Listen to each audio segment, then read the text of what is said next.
Apex Online Racing is sponsored by Elgato, who created this lovely Stream Deck. For more information about the Stream Deck, the link is in the description below.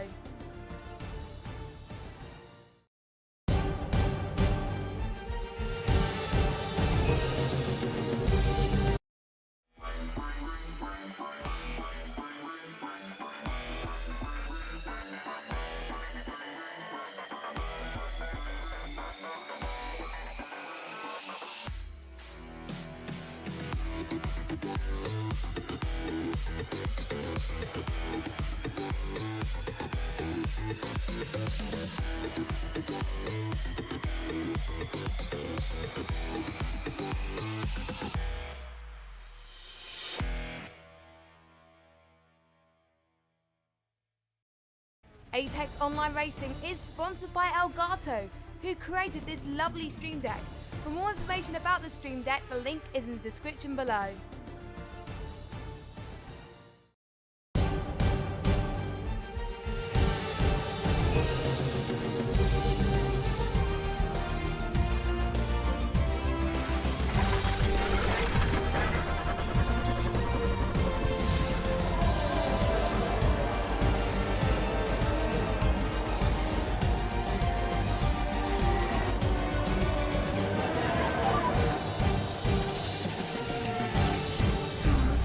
Good afternoon, ladies and gentlemen, mothers, fathers, daughters, sons, brothers and sisters. This is the Apex Online Racing iRacing GTE League Season 10 round number 8 here at the home of British motorsport. It is Silverstone. My name is King-Kodiak and I'll be one of your commentators throughout this evening's race. Joining me in the commentary box, always happy to say, is the graphics god himself, Mr. Nick Domino.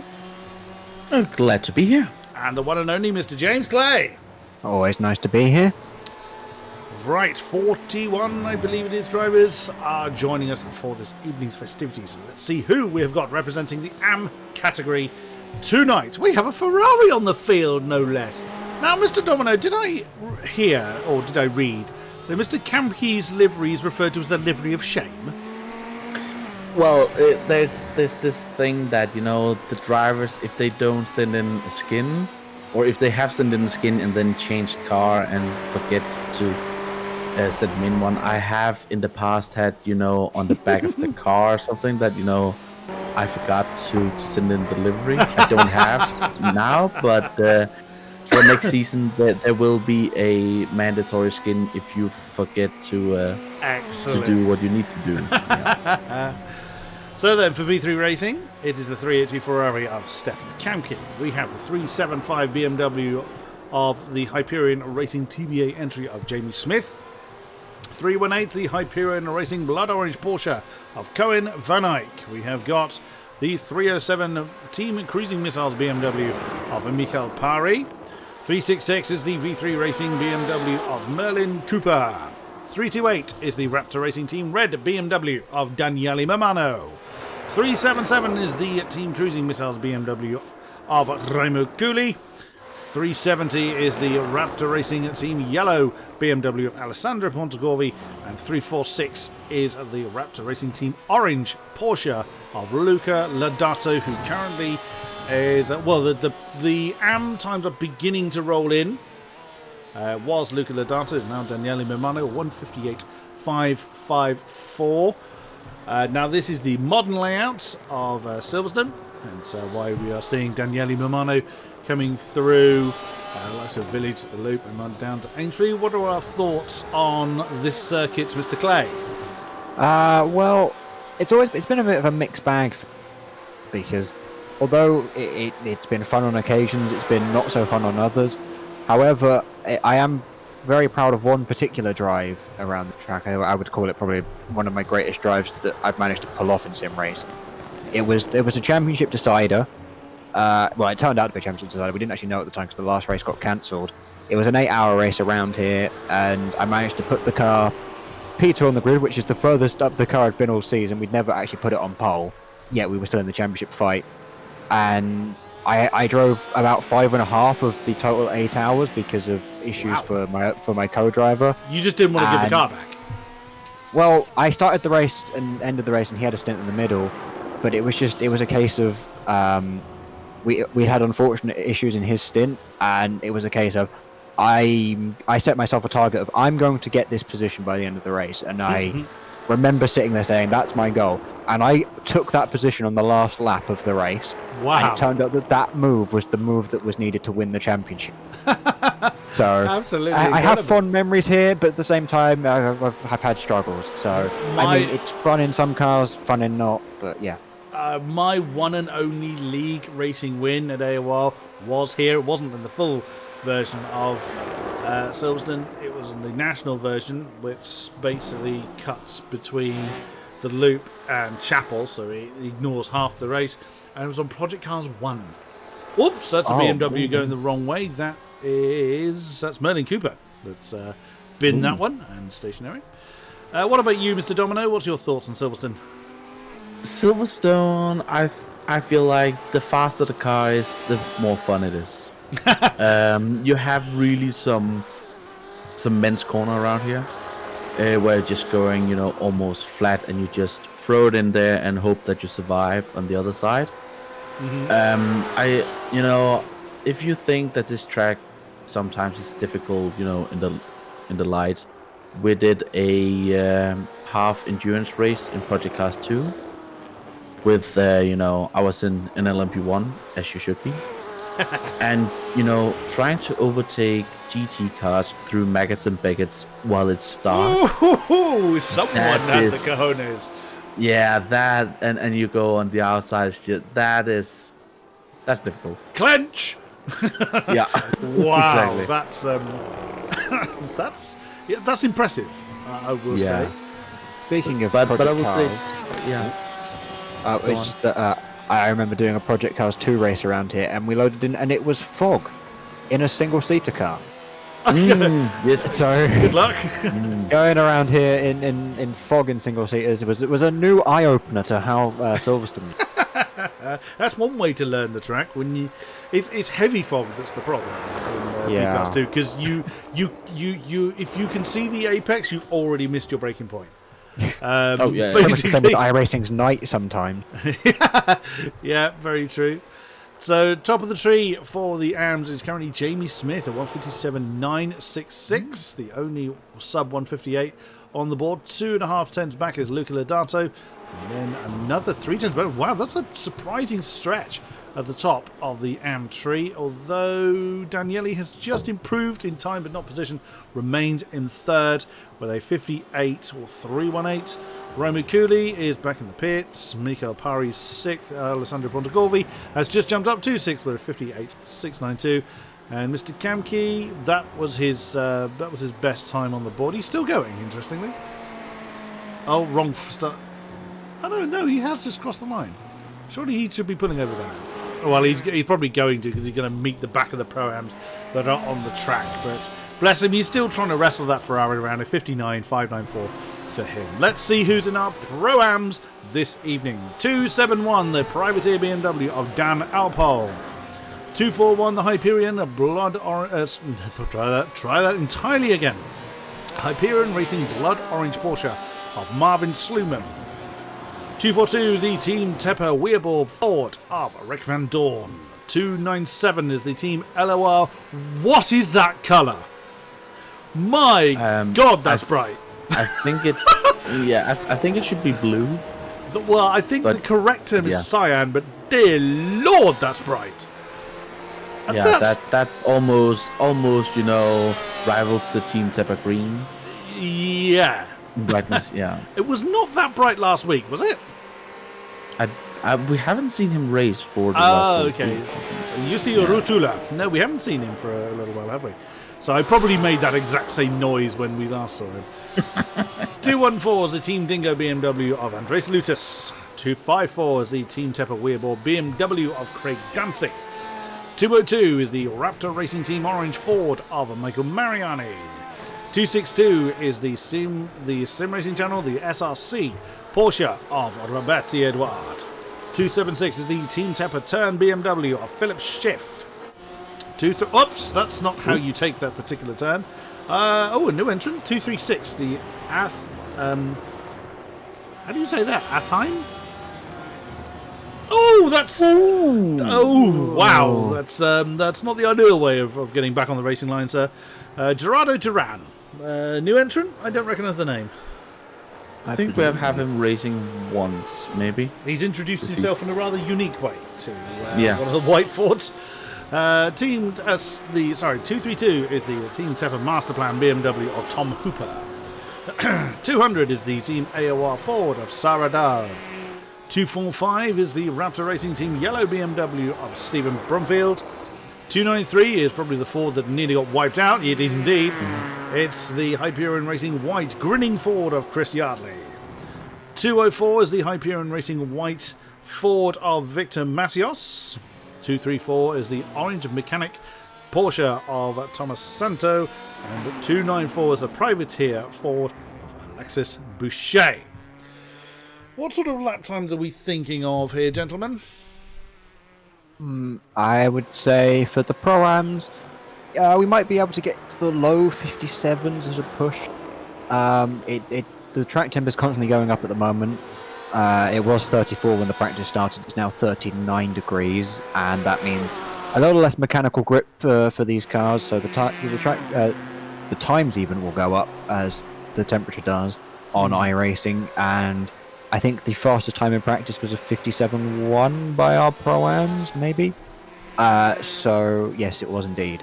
So we might be able to see slightly slower than that because that was set on a bit of a cooler temperature. But when we get to the pros, we should see maybe some 56s. I mean, we did a 56.1 in practice overall, so hopefully the track temp shouldn't be that bad. But if it does go up, then we could see some Pro-Ams and pros mixing up a bit more because the pros will have disadvantage with themselves with track conditions by being out later. Oh, definitely. I remember a couple of seasons ago, the first time we actually ran this version of the track.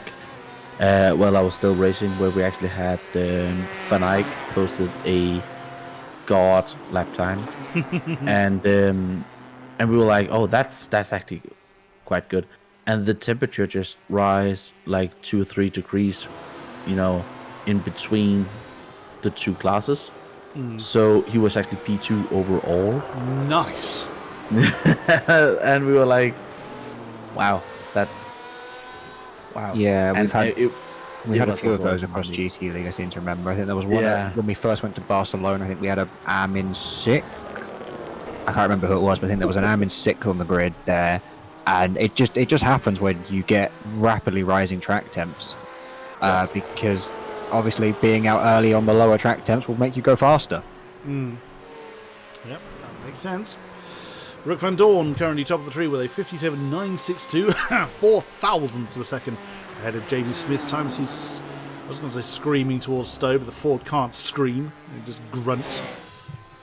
Come at me, Domino. Come on, then. It can scream. If you have these tires in this type of track temperature, they can scream. That's just the driver screaming. I don't think it's going to be screaming down the straights though with its tires. I think you're doing something wrong at that point. Corners. Yeah, that's more corners. Marvin Sluman. Oh wow, 57.304 on the board for him. Rick Van Dorn improved to a 57.5, as has Craig Dempsey, a 57.536 for him. Dan Alpole, a 57.8. Oh, Philip Schiff and so. Crikey, that's very nice. Philip Schiff, a 57.261 in the BMW. I love this kind of symmetry. Then 22 thousandths behind is Saradov, and Dom knows what I'm going to. But another 22 thousandths is Marvin Sluman. 21 thousandths, so 200ths of a second seems to be the order of the day. Is Gerardo Duran? Well, that's a way to make your name known in the AM class. Very, very tight. That's the sort of gaps we're used to seeing. Oh, definitely. And this kind of class that we are having here with Grimes is such a difficult class to have because you have really fast guys and a bit slower drivers. But what we have seen in the past is that one driver can be extreme. Ooh, as Lotus is just that's not the way to take that corner. What did he do? He just lost Brooklands? the rear end. Oh, yep. very Oh, difficult one of car. those really, really slow. We've all had Yeah. them. And But this is, yeah, this is just a class where a lot of the drivers can really push for a class win. We have seen Van Dorn being quite dominating this season, but we have had quite a few different drivers up in the top. So it's always a exciting class to be having a look out for. the Yeah, pro. I mean, Go on. both the Pro-Am and Am classes are quite volatile in their nature. You can quite often get it so that you can go to different tracks and have different drivers be very quick. I mean, in Pro-Am you tend to have more frequently drivers at the top, but that's because it's also such a big field. And then you just get certain people that get to track that they like and they start kicking it up at the top. I mean, Philip Schiff, I know, as someone who's not had the greatest of seasons and has been determined this week to put the effort in and try and actually get a good result out of this track because he's enjoyed it. And it's clearly paying off at the moment, but yeah, we've still got people like Sarah, who's second in the championship at the moment, up there in second place in the Pro-Am qualifying. Rick Van Dorn down in 7th, our current championship leader. He didn't come back out, interestingly. He said his time and then just sat in the pits. So a bit curious on that one. However, I was watching his lap sometime- back to see if he made any mistakes on the second, well, on the lap after he set his time.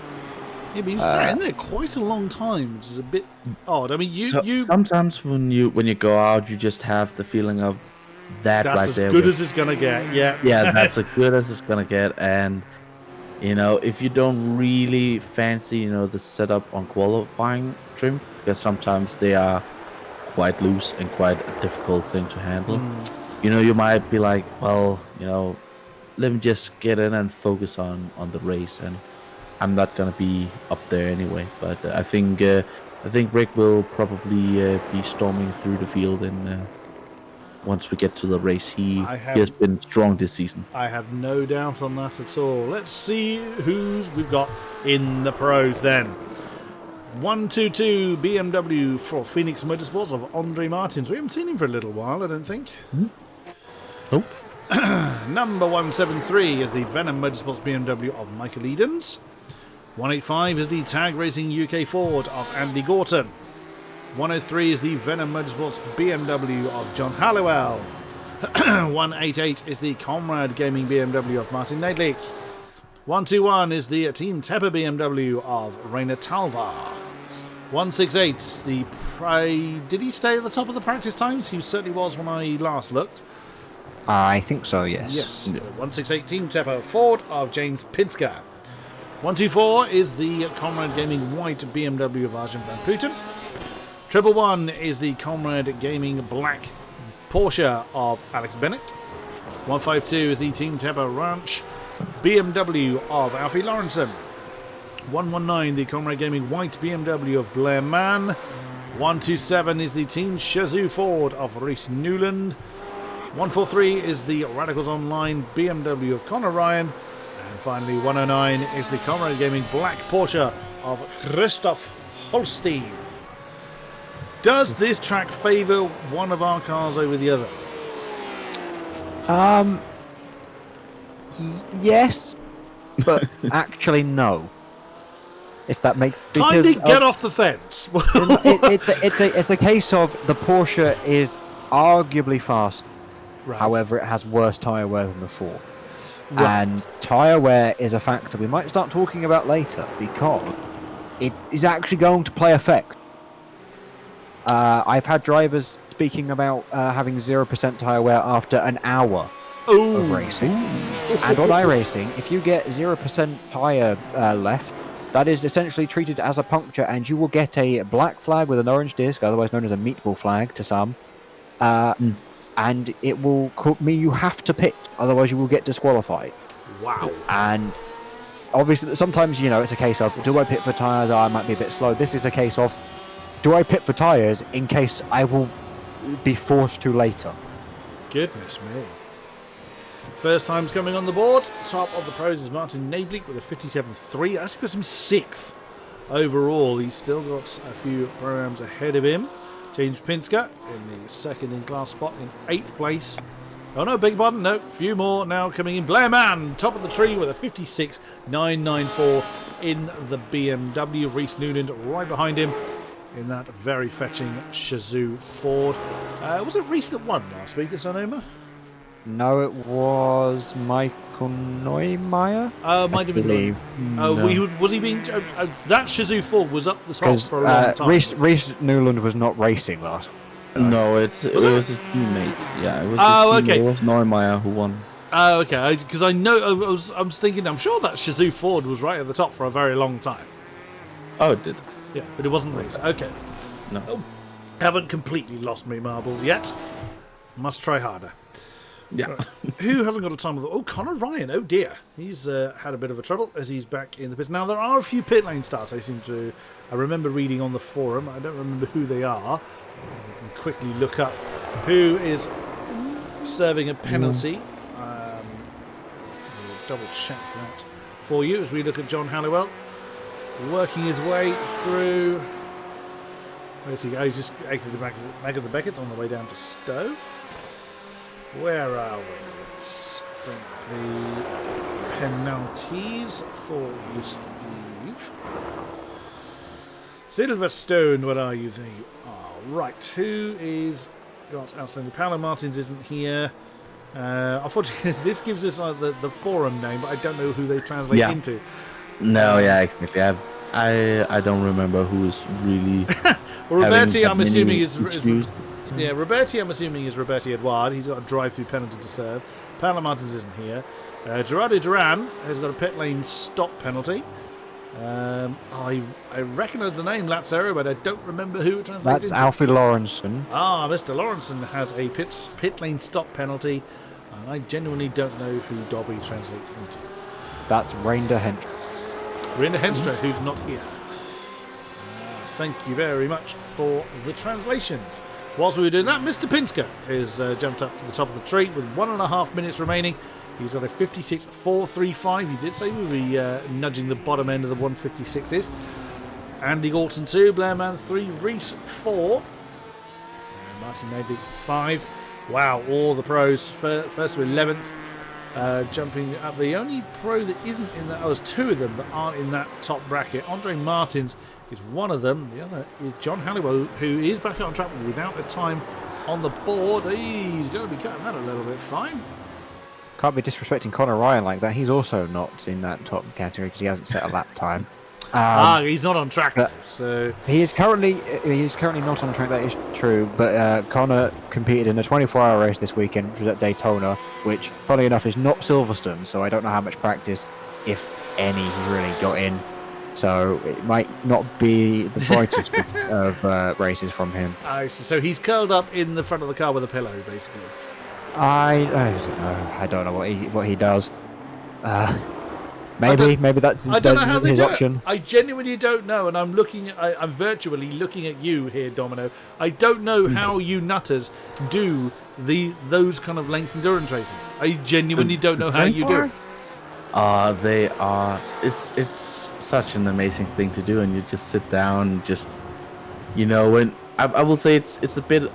You think about what am I doing a bit when you wake up at 4 o'clock in the morning, and you're like, yeah, you're just gonna do a quadruple stint now, and you have had 2.5 hours of sleep, and you go on, and it's just. Why do you do this to yourself? It's a rush when you have done it, and it's just this feeling of accomplishment when the race is done. Actually, that I can understand. Understand. I mean, we always do it because it's normally great fun, because especially if you field like multiple cars, you've got teams of sometimes approaching 10 drivers doing the race. Yeah, and when you've got 10 of your mates just in a call doing a race for a day, the amount of jokes and good times that come out of it are just it's just something that quite often then get referenced way into the future. I mean, we still have running jokes from days in endurance leagues and stuff where sort of passing comments that sort of stick with you because it's just they come out of nowhere sometimes. We had I was in a team where one of my teammates is also Danish, and then the other one is from England, and we call him the honorary Dane because we're two Danes and one. So in the at 11, 12 at night, we were deciding that we're gonna teach him Danish. Which is a damn hard language to learn for an Englishman. Now that I can absolutely testify. While I was racing, I was teaching him Danish. That's just you just needed something else to do in the car. Yeah. While doing an Olympic one car. Holstein's just jumped up to second there and nearly got Dang, back-ended by James Pinsker, who's just done a 56.1. My goodness. And then Andy Gorton goes and sticks in a 56.2. Holstein is a black sheep. I remember the first time I was commentating around here where, we were talking about he didn't post a lap time, and I was like, he's going to do pole. And bang! There's exactly what he did. Half a minute after, he did a pole. Right then, so let's have a look at our grid. It is James Pinsker and Andy Gorton. I think we've seen these two dueling once or twice before. And they are going to be leading us away, followed by Holstein, Nadleek, Mann, Newland, Bennett, Lawrenson, Van Putten, Talvar, Edens, Philip Schiff at the top of the Pro-Am tree. Dove, Dancy, Sluman, Duran, Halliwell, Broomfield, Van Dorn, Mariani, Lutus, Hooper, Alpol, Jamie Smith at the top of the Am tree. Martins, Edouard, Rotula, Ladato, Yardley, Mamano, Matios, Van Eyck, Cooley, Pontegorvi, Boucher, Pari, Kamke, Santo, Ryan, Lagney, Cooper, and Rihanna Hensler did join very late on. Of course, the AM slot had gone, so he was not able to set a time. Okay, then. Wow, the blimp camera is a really long way away. The blimp camera's in another country. That's miles away. Absolutely. Usually I like to kind of just hover over the field, but I think the blimp camera's going to take a damn long time to get into position. So. We are approaching outer space. That's ridiculous. That's a very long way away. I've Might never as well known be in Scotland right now. I've never seen the blimp camera so far away. Okay, dokie. So now the gridding phase, everybody does whatever changes they're allowed to do, whatever changes they feel like. Make sure they get the race setup loaded in. And then we will Make sure you fill up the tank. Mm-hmm. Oh yeah. How many people have forgotten to do that? I don't think. I think if any driver has told you that they've forgotten to take out the quali fuel and put in the race fuel at some point in their career, they are a liar. Everyone's done it once at least. Yeah. I think mine might be once or twice that I've done it. I don't really keep count, but I know I've done it at least once. Now, I'm not a racer, so I've never done it. But no, I can easily imagine in the heat of the moment, because we've all done it. We've all forgotten really fundamental things. I still remember. And again, yeah. Go on. You've started it. You may as well finish the sentence. I have done it one worse than that. I have loaded the wrong setup in a 24-hour race. Ouch. Well, that didn't last long, I suspect. Oh no, we did. Oh, you actually went on to finish the race? No, I think we did 11 hours. Then I went to bed, and then everything went to shit. Then it all went wrong from there. The blimp camera is suddenly realised he's in the wrong place and now on his way in. There's a... Oh, how can you like that noise from the Ford? It's horrid. It's even worse when it's coming away from standstill. Come at me!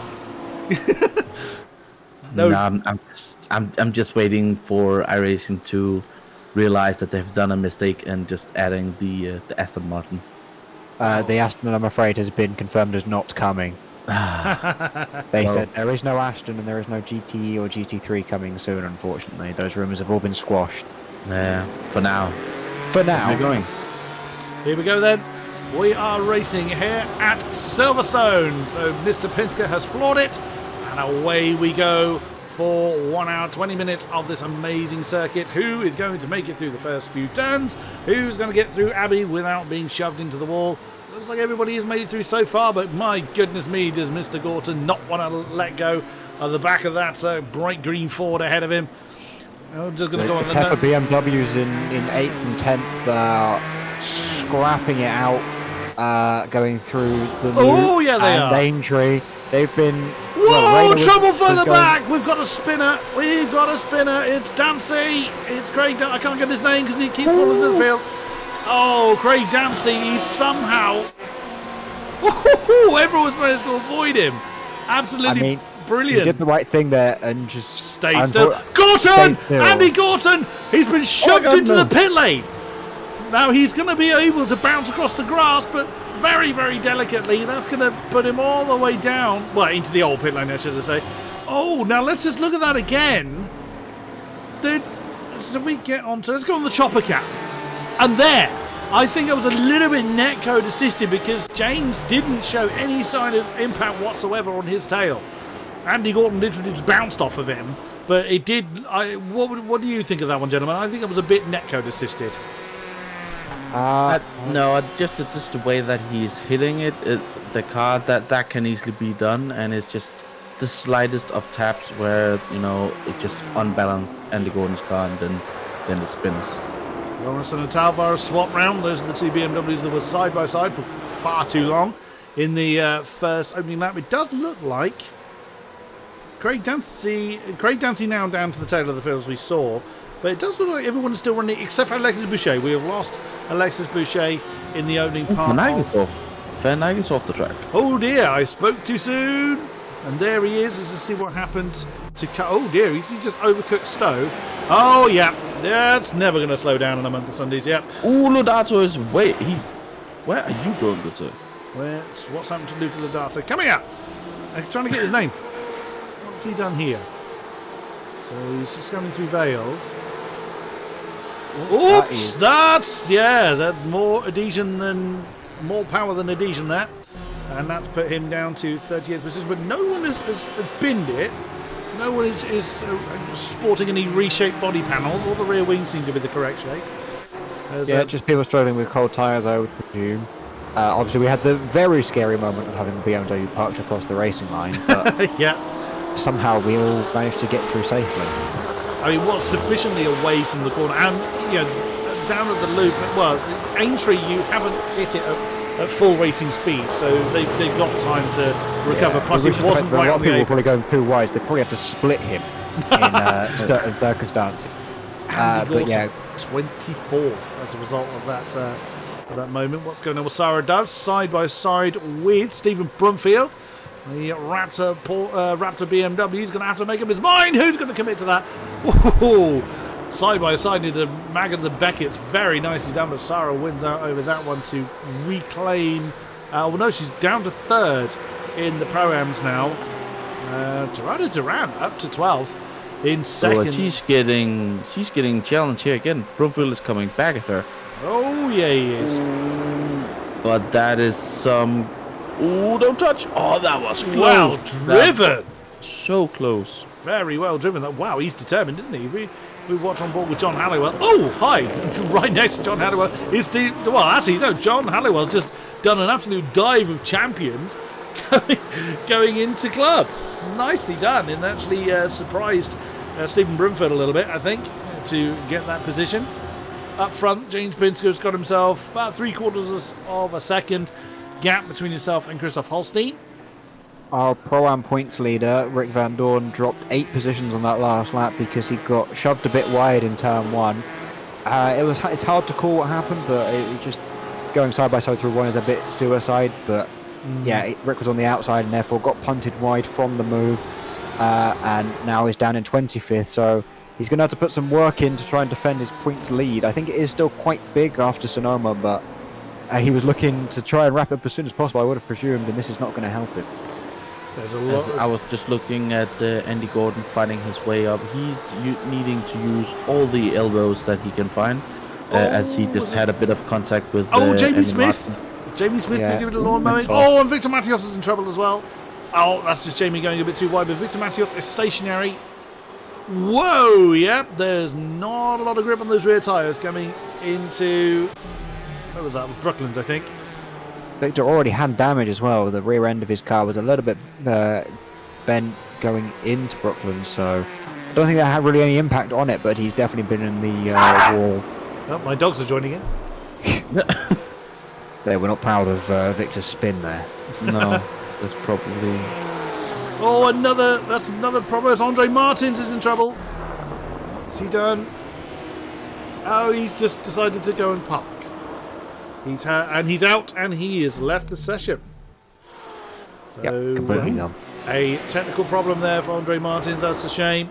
So down to 40 cars now, and Andy Gordon up to where is he? He's up to 20th now from his early troubles. As the top of the field beginning to spread out a little bit. Oh wow, looking ahead of Andy Gordon, he's got quite a condensed pack. Right directly ahead of us is Dan Alpole in the 271 car. Tom Hooper is giving him a fair amount of company. And then there's a pair of Fords. It's Sarah Dove and Michael Mariani. Yeah, Sarah's really having a bit of issue. Has lost positions to both Broomfield and Lutus on since we last saw her. So it's not really going Sarah's way today. No. But let's see when, she might be having a different setup that is more towards, saving the tires. We don't know yet. This is what we're gonna see during this race. Track temp is raising at the moment, it's up to 41 degrees, so that thermal degradation with the tyre wear is going to get even higher. Drivers are going to have to really think about their tyres if they do not have a setup, like you said, that is saving the tyres. And I mean, if we see tyre changes, my likelihood would be that, well, my inclination would say that you take it in the first stop, try and get the fresher tyres for as much of the race as possible. But we'll have to see. But if we see any longer pit stops, then that is a very good excuse for them. Yeah, that's absolutely true. As ours lonely Ford just had a spin a couple of minutes ago and is now down to last. Our lonely Ford, our Lonely Ferrari, I think you mean. No, Ferrari. Yeah. I was going to say we have many Fords. German, who's now Finnish, who's now in the... All because he didn't submit delivery. Yeah. Ooh, Rainer Talvar and Reece Noonan very close together. I did wonder whether the Shizou Ford was going to banzai that into Vale, but he opted not to do so. When Sarah and Mariani is really, really close. Sarah just, closed the door and pushed him onto the outside, and now is just getting away. And Gordon is slowly but steady getting up there through the field. Yeah, there he is. And he's dispatched of Dan Alpole right in the midst of this pack now. This is not really what he wanted, but he's probably enjoying the racing, I would have thought. Jake Sanders in the chat. That's a name we haven't seen for a while. Oh, nice move there by Gordon on the inside of Tom Hooper. Tom probably didn't fight that one too hard. Try doing a standing start with your wheel rotating 360 degrees. Yeah, I've done that. You think you got your wheel station pointing the right way. Oh, wow, Roberti Edouard, that was close. What on earth happened to you? Ooh, you tangled with a Tepper Ford by the look of that. Let's have a look. So that is car 242. That's Rick Van Dorn. So Rick's half committed to the move. Yep, that's impact between them. And the Porsche is now just stationary. Oh! Picked a decent moment, in fairness, to try. Nader League was pushed off the track a bit from an overtake attempt from Talva, who is actually went by. And Nader League went from P3 down to P5. Goodness Newland me! has just pushed him as well. Yeah, Nadlik is Reece Newland sweeps round the outside of the BMW. That was very opportunistic. Something's been in the back of Reece Newland as well. His Ford is bent on both sides, as is his diffuser. Nader League is going very slow. I think he got a slowdown as well. Just going from bad to worse. Now he's down to P7, from P3 to P7. He is indeed. Oh. Trying to work out where he got the slowdown from. Andy Must have been Gordon from being pushed wide, which is a bit unfair on him because, I mean, no, he was pretty much shoved off the road. And iRacing decided, yes, you can have a penalty for that. You can have a penalty for that. I mean, I would just say it's a racing incident, but I don't think there's any need to punish the man. He's just been overtaken by two cars. So Tom Hooper and Dan Alpole side by side through Vale, through the penultimate turn, and through Club Alpole just ahead. But Hooper with the pace at the moment, or with the momentum, over the pair of them. Oh, who's going to be bravest through first turn? That's very close, but Alpole now inches ahead. He's going to have the inside line for Village. Who's going to be bravest on the brakes? Is the Tepper BMW going to let that one go like hell, is he? He wants the inside line for Aintree, and he's not got it. Well played, Dan Alpole. But Alpole's made a mistake on the exit, giving him a bad run down the Wellington straight, but he does get the inside for Aintree, but Hooper's going to have to tackle that slipstream and see if he can get the position back. What does he choose to do? Is he going to defend the inside line towards Brooklands? He's not. Hooper has a think about it. It's not a huge braking zone down there. We've seen incidents down in that corner already, so I'm not surprised that he's opting to take a bit more time on that one. But whoa, that's close. So, leading the way, Pinsker from Holstein, from Talvar. On the top three, fairly spread apart. Our leader... as Smith is off. Smith has... Oh no, our AM leader. I was just about to have a look at... Oh, he just kind of tripped up over the Tepper Porsche. Didn't see who that was. And that has unfortunately dropped Jamie Smith to the tail end of the... Well, down to 37th. Oh, big old amount of wheels. I think that's Smith. He's going to... Alex Smith that he hit. He's going to struggle to recover from there, unfortunately. So our Pro-Am leader is Philip Schiff in 10th position overall. He's got Michael Edens and John Halliwell in between him and anyone else of his class, and that equates to about 4.5 seconds or so between himself and more than that, beg your pardon. That's about 6 seconds between himself and second place Stephen Brumfield, who has Andreas Lutis right with him. And the AM leader was, up until that moment, Jamie Smith. It is now Daniele Mamano in 23rd position. He's got Connor Ryan right in his tail. Remember, Connor starting from the tail of the field, not getting a time in. So the Radicals Online BMW shaping up a move, going through Cops. Yeah, fairly straightforward there.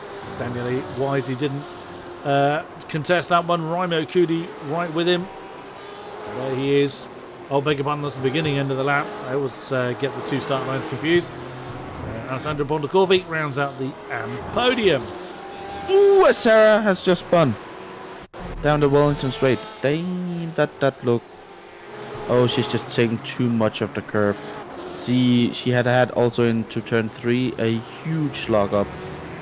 If she had a strategy of saving those tires, that strategy is gone. Wow, that let go really quick.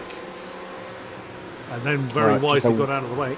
Just a touch of the grass there, I guess, is probably what did it. Yeah. Just instant snap as we've seen all season. No grip on that grass or gravel, so pretty much just spun Sarah's car around it instantly and going to really increase those tyre temperatures, especially on the rear. And on iRacing at the moment, the rear tyres are definitely more limited than the front, especially at high speed. And Silverstone is full of high-speed corners, so Sarah's going to have to be very careful. Her tyre temps probably won't go down very quickly because of how the tyre model works at the moment. And she's going to be careful. Having said that, she is looking to see if she can get past Daniele Mamano as they were going through Baggett's and Beckett's and Chapel down onto the hangar straight there. Now, did the Ford get another tweak from its major balance of power? Well, not since last week, but yes, last week it did have a nerf back in Sonoma, but it was still fast in Sonoma, but that's because it suited the Ford, whereas now we've come here and it's because of the tyre advantage in AOR, it still has a very good help, but in shorter races round Silverstone, personally, I'd say the Porsche is slightly more favourable. Oh, Craig Dancy and Roberti Edouard side by side into Vale. Who's going to win out on this one? The Tepper BMW or the SRC Porsche? It does look like the BMW has managed to win out on that occasion, but wow, that was brave. There is Gerardo Duran. He's lost a spot to Andy Gorton on the Tag Racing UK Ford recovery drive through the field. Now has Andreas Lutis sizing up. It does look like Gerardo is thinking about a counter-attack, but wisely chooses not to do so. If Andy can get sort of towards the podium, that will be an amazing drive. This race has really shaken up. Well, it's currently shaking up the points situations at the moment. We've got our second place in the pro field down in 16th. We have our lead Pro-Am driver all the way down. I don't actually really know where he's in class. He's 3, 4, 5, 6, 7, 8th in class, I think. Sarah, who is second in the standings, is even further down than that, in I think 9th in the the Pro-Ams. I'm not completely familiar on the AM Championship, so I'd have to look that up to see how that's going. But it's such a volatile championship that sometimes it's quite hard to keep track in. Always provides a close championship fight from what I seem to remember. Ooh, as Gordon has just... That's probably one of the more easy overtakes he has ever done. Looks like Duran looked like he wanted to try and follow suit. As Andreas Lutas would have let Andy Gorton go. Let's have a look at that again. And that is one of the issues that, you know, when you try and just let one of the faster class by, that, you know, if you have a competitor right behind, they can try and take that advantage of it. Andy Gorton was flashing his lights there. That's not technically correct because he's not putting a lap on the person he was passing, but... I think it was a thank you. Okay. I called him at the wrong moment because it looked like he was doing it before. Brand is really, really close here. Isn't he just? Yeah, it was as Andreas had lifted off. He just did a quick flash of the lights just to say thanks. Is normally what that is. But yeah, what you were talking about with the leaders reminds me of a moment that Jules Bianchi pulled back in his famous race in 2014 Monaco, where he famously passed a Caterham because I think it was Alonso was lapping people, and he decided, you can't overtake at Monaco normally, but because you're letting a leader through, I'll just nip down the inside as well, shall I? Yeah. Well, again, you had to. Like exactly as you say, overtaking is near impossible at a track like that, so you take the opportunity as they're presented to you. But these things can get their elbows out a little bit more than single-seaters, as we've already seen. Rienda Henstra is in the pits and has been for a good... Oh, he's recovered to the pits. What's happened there? He's got a bent rear wing. He's had an argument with something. What has he done? Yeah, there he goes. Right, what happened there? That's Magnussen Beckett's. Oh, yeah, got a bit loose coming out of Beckett's as he's coming into Chapel. Had a big old argument with the wall, and that has pretty much ended his race. Oh dear, oh dear. So then, 10 laps done. Another 31-ish to go, but another hour of this race still to run. And quite a few clumps of drivers still very close together. Penske is, I think, just settling into a rhythm now. He set the fastest lap. Oh no, beg your pardon, he didn't. Rainer Talvar did. Although 56.8, but they're kind of setting into a rhythm now. That lead hasn't changed a great deal in the last few laps, sticking at around about 2 seconds from Christoph Holstein, who is broken away from fastest lap holder Rainer Talvar. So we have a Ford, a Porsche and a BMW in the top 3. Another 1.4 seconds back to Reece Newland in the Shazoo Ford. Then Blairman has got company from Alfie Lawrenson. There are those two BMWs. Nadleek has got very close company from Alex Bennett, the Comrade Gaming representatives. Artem Van Putten has got Philip Schiff in a short order as well. Philip Schiff being the Pro-Am leader, which rounds out our top 10. Michael Edens, there he is in the orange BMW for Venom. A little bit further back. In our Pro-Ams, Philip Schiff, I've mentioned, is our lead. Stephen Brumfield in 13th and 2nd position. In class, Andreas Lutas rounding out the podium, not too far back. And the AMS still being led by Daniele Mimano, who's got Sarah Dav right on his diffuser. Second is Raimo Cooley, not too far back from the class leader. And that's Alessandro Pontegruoli, about 4 seconds or so back from that. It's refreshing to have Holstein back up at the front.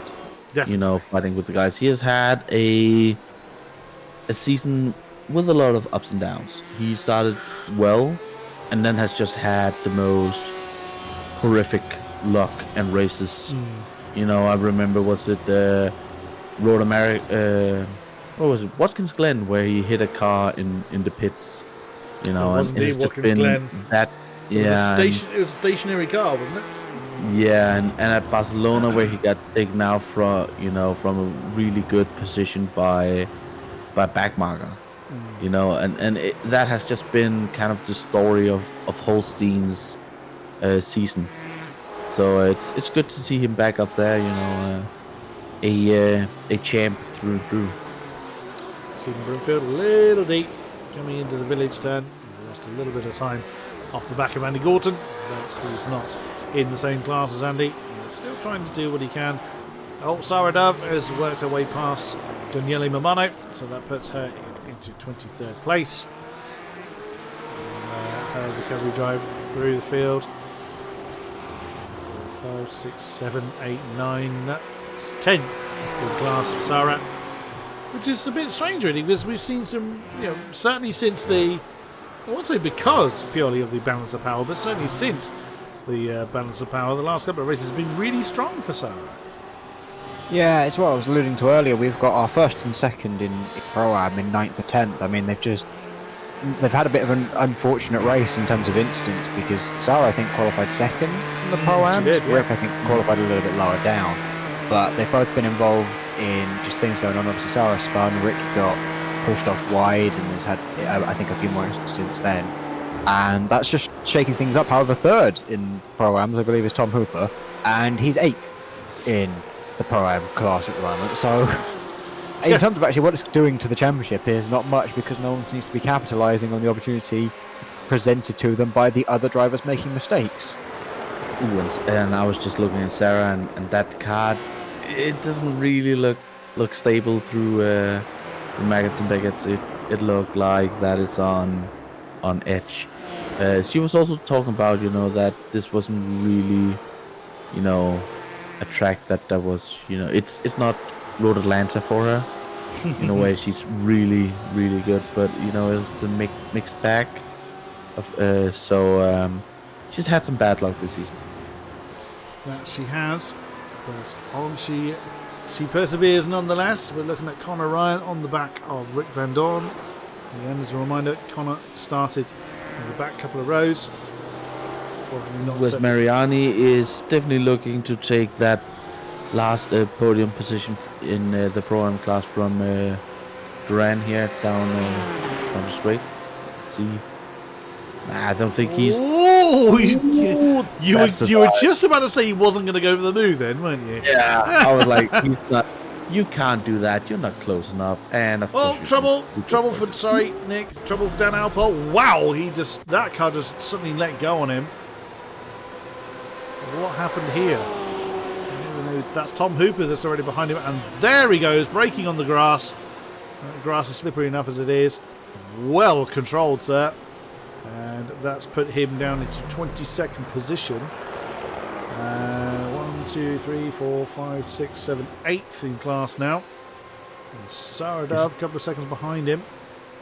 It's never a good thing when black goes to green. No, not in that sense. And again, you're talking about different parts of the car doing different lap times. Well, the tail wanted to be quicker than the nose on that occasion. Yeah, well, yeah, that's true. It's never a good thing when you're getting overtaken by your own tail. Yeah, no. that's never a good day. Martin Navy and Alex Bennett still very, very close together. That's for 7th. And the two comrades. Are they working in sync? Do you think Alex is just content to let Martin do the hard work at the moment, or do you think they are absolutely flat out challenging one another? I'm just trying to look at lap times to tell. Alex was doing very consistent 57 fours and then sort of started slowing down, which kind of indicates, and I'm talking very abruptly here, he went from a 57 forward to now doing high 57 all of a sudden. So I think he has slightly eased off a bit. Whether that's just because he can't pass Martin or whether it's because he doesn't want to, that's more of the question, I think. But Alex has shown that he's got the consistency, maybe saving some tyres for later in the race. But at the moment, I think they will just be sticking as they are. It's almost like we had a bit of an incident in the penultimate turn.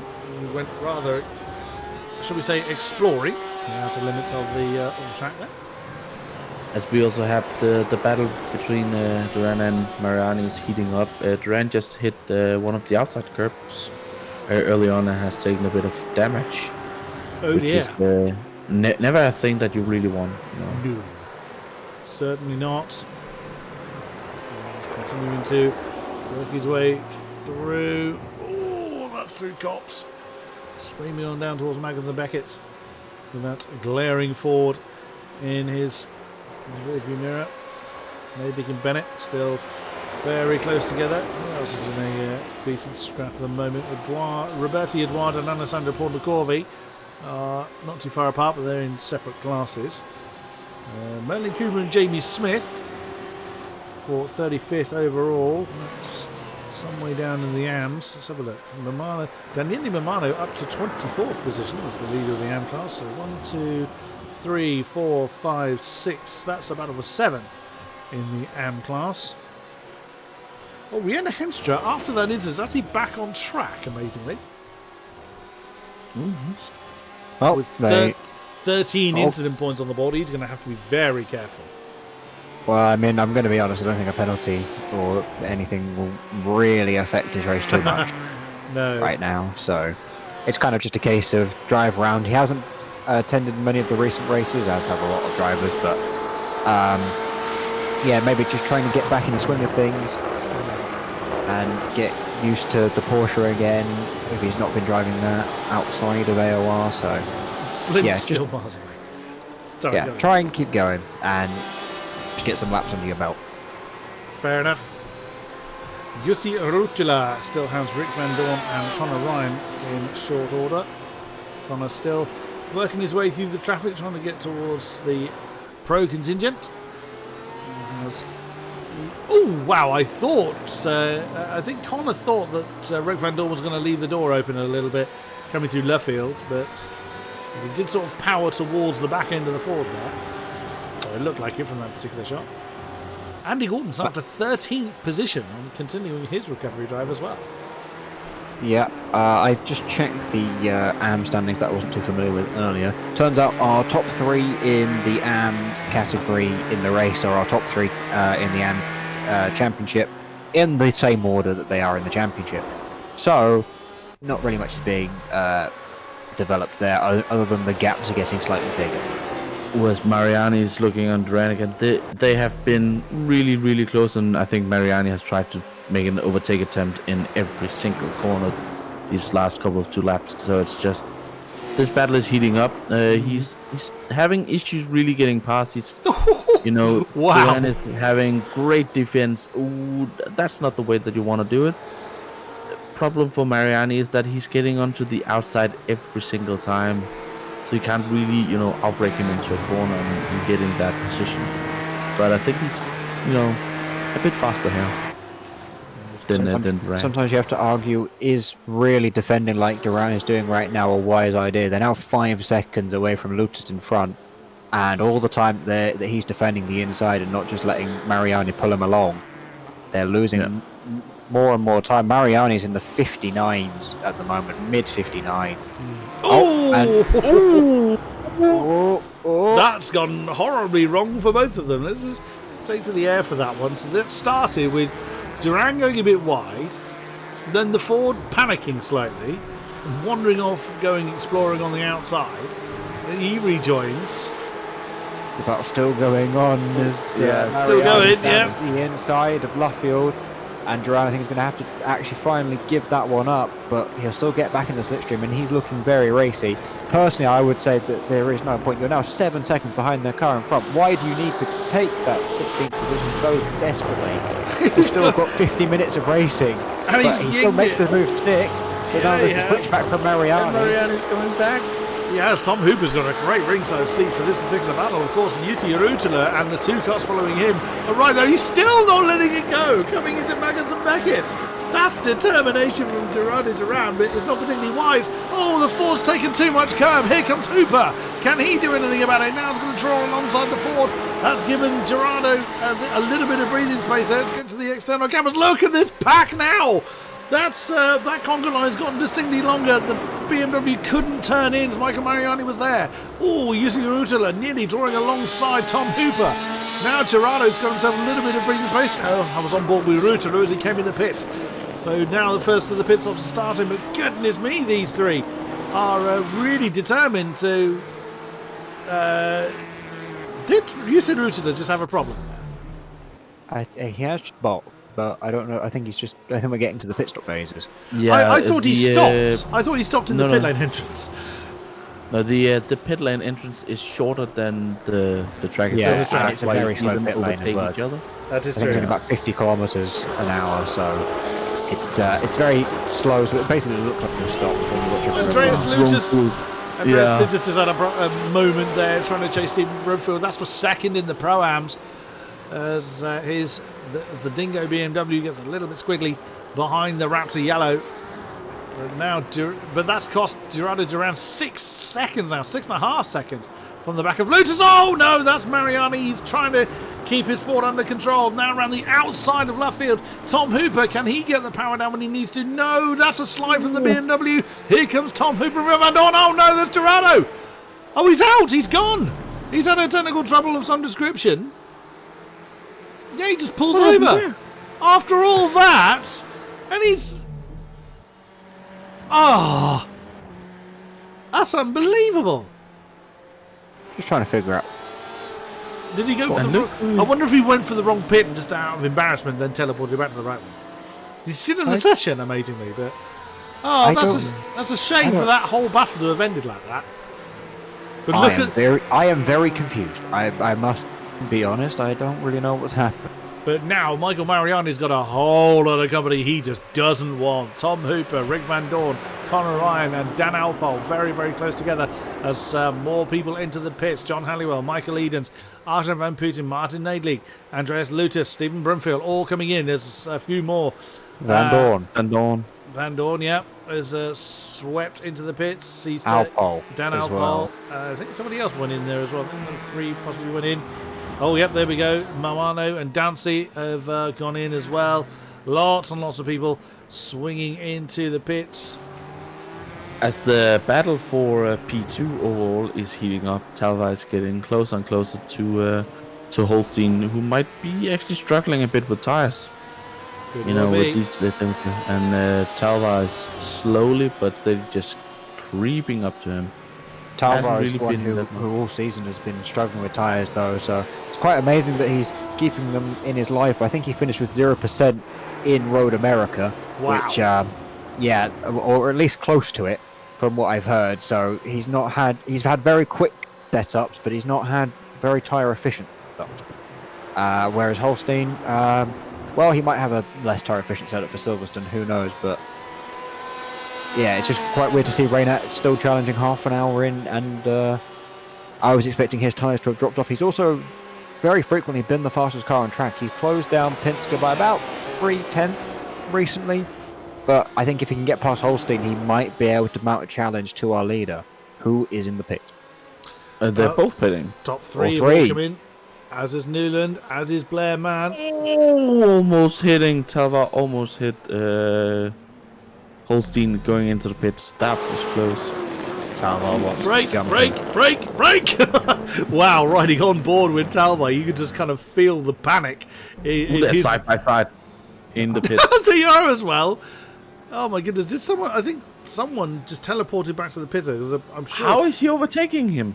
I think he's not using his pit limiter, because in iRacing the pit limiter normally is about a kilometer an hour slower than the actual pit speed. So if you don't use the pit limiter, you can actually ride at pit speed rather than 1k below it, which allows you to go through the pit lane faster. A lot of people in the pits at the moment. Pretty much the top quarter of the field have come in, as has Pontecorvi. Salva's going. And he has passed. And he has passed Holstein. And he is much closer to Pinsker. He's only a second away from Pinsker. He was 2.8 before the pit stops. So he is right back in this race. But it will be a question of, can he keep his tyres in life? Because like I said, Road America, where we had nowhere near as much tyre wear as we do here, he hit 0%. That's going to be the golden question, isn't it? And right ahead of Pinsker, who's not ahead of him? That is Victor Matios is in front of Pinsker right now. So that white Ford is going to get a few more friends around him. Going to get some blue flags for company as well. Yep, just to make his day that little bit worse.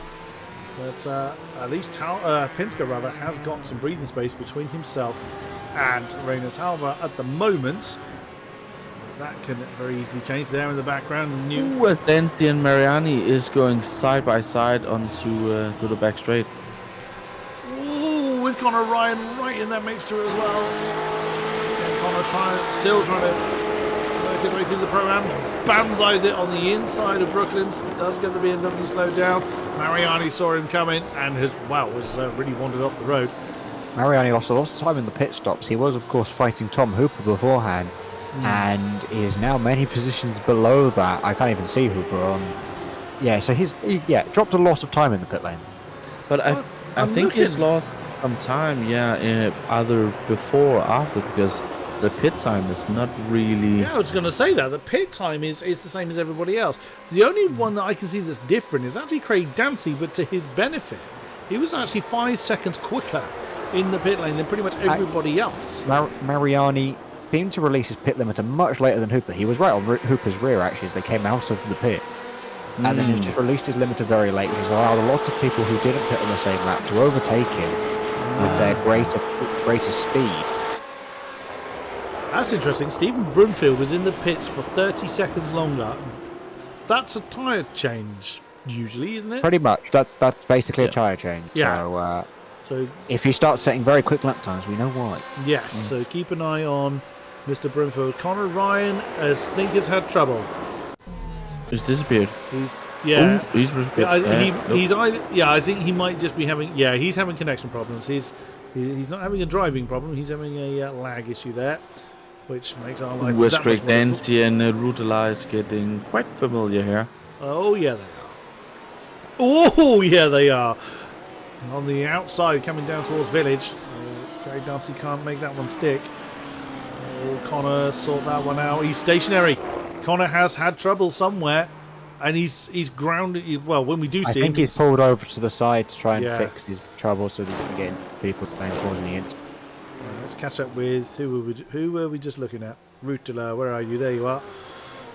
Oh wow! On the inside of Brooklands goes Dancy, but he can't get the traction when he needs it. Porsche on the outside coming through left field. Bit of door rubbing between the two, but the BMW just holds on to that 17th position. That is for 5th, I think it is, in the Pro-Ams. Oh, but the Porsche's not having any of it, though. Trying to do the inside into Cops. No, slots back into line, but very, very close between the two. And the BMW has got a better run out of Cops. And into Maggers and Beckett's single file they go once again, but my goodness, Rutala doing what he can to make that overtake as difficult as possible. Mariani is right there in the Ford as well. One thing I've also noticed is that Van Dorn did an undercut on a lot of that train that he was behind before and is now in front of. So he's up to 15th overall, and in the title fight for the Pro-Am Championship, he is the lead driver. Conor Ryan is going again. Seems to have sorted his lag problem out. He's rather found himself stranded on the outside of Aintree there. That is now running again. Alex Bennett and Alfie Lawrenson very, very close together for 6th position. The Porsche all over the rear wing of the BMW at the moment. Talvar and Holstein aren't too far apart. Well, neither is Talvar to Pinsker, but Pinsker's just had the pace at the moment by no more than a 10th. Now on my screen it's showing that Thomas Lagney didn't stop, but he was in the pit lane for the same length of time. I'm going to assume that Lagney has stopped. Oh, trouble for Hooper! Oh no, Tom Hooper! And Sarah Dove, they've both had an incident. Whoa, that's a big moment there for Hooper, and they've actually had two completely separate incidents at roughly the same time. So that's Hooper got very in on the entry curb to turn 1, which definitely unsettled his car as he was turning in. And yeah, that's our 4th position in the Pro-Ams, and Sarah is our 2nd position in the Pro-Am Championship. Wow. So it's all kicking up. Rick Van Dorn's licking his lips at the sight of 2 of his 3 title contenders getting out of the way. He has got P3 in the Pro-Am Championship in front of him, of Andreas Lutis, but that is only 1 position, and I believe the points difference between the two is 52 points at the moment. So, well, as things stand, Lutis can will still be keeping Van Dorn's chances mathematically available, because there will be a grand total of, I believe, 54 points left to go this season for poles and fastest laps and win. So technically, Rick Van Dorn is not winning at the moment. A little bit cheeky there from Andy Gorton. He did the whole flashing of the lights thing as he came past Michael Edens. They are in the same class. So a little cheeky there from Gorton, but but Michael didn't fight that. It was a fairly straightforward move coming into Stowe. Ford had the slipstream and pace to come past him. So Andy Gorton knocking on the door of the top 10 now.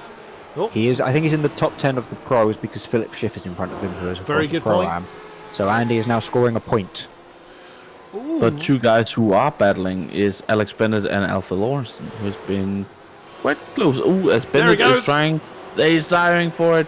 No, you have to be a bit closer there, Bennett. Yeah, but he's But trying he's to put Alfie off, isn't he? Yeah, that's sometimes that's just showing yourself in the mirrors and just being like, "Oh, I might be here," and you can actually get the driver in front to make a mistake. Just push them a bit much. These two had a big ding-dong battle last week out in Sonoma, and Bennett came out on top in that one. Will he be able to repeat the result, I wonder? Time will tell. This race has flown by. We are hitting the halfway stage, or pretty much at the halfway stage, or just over. We're just a little bit past it. Yes, we are indeed. As the BMW is still fending off the Porsche coming through Mackens and Beckett. Oh, it's a little deep for Lawrenson. He didn't lose any significant pace. He didn't defend that inside line. The Porsche's not gaining on you quick enough. Is he going to banzai that one? He's gaining. No. Alex Bennett remains where he is.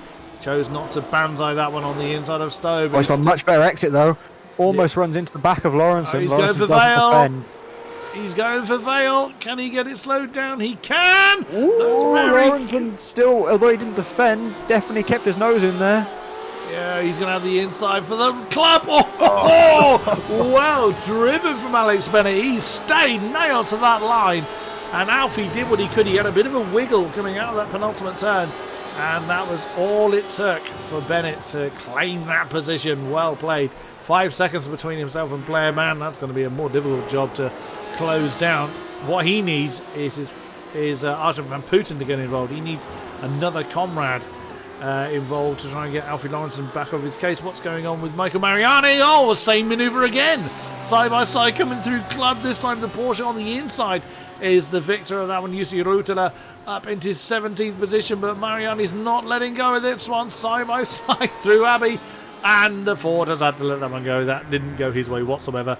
And if we were talking about before with the tires, if new tires really did a difference, Stephen Broomfield is at the moment the second fastest driver on the track.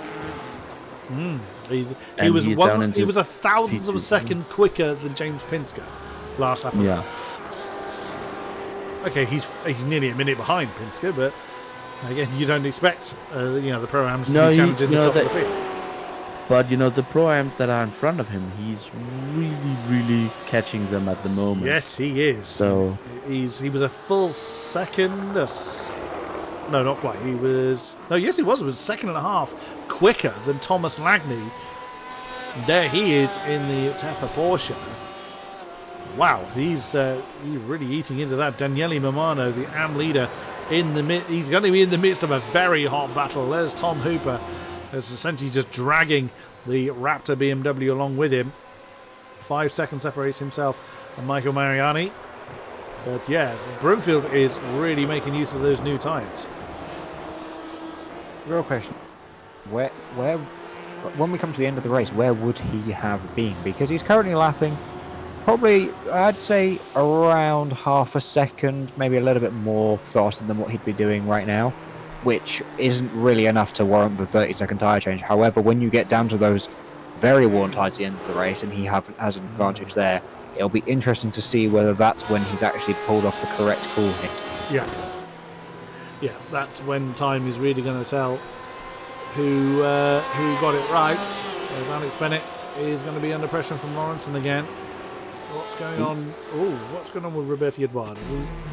He's just having a bit of an argument with Raimo Cooley. So nothing particularly has gone on there. As the AM BMW has let the Pro-Am Porsche through. Nicely done. Yeah, wow. That's getting closer and closer to Salva.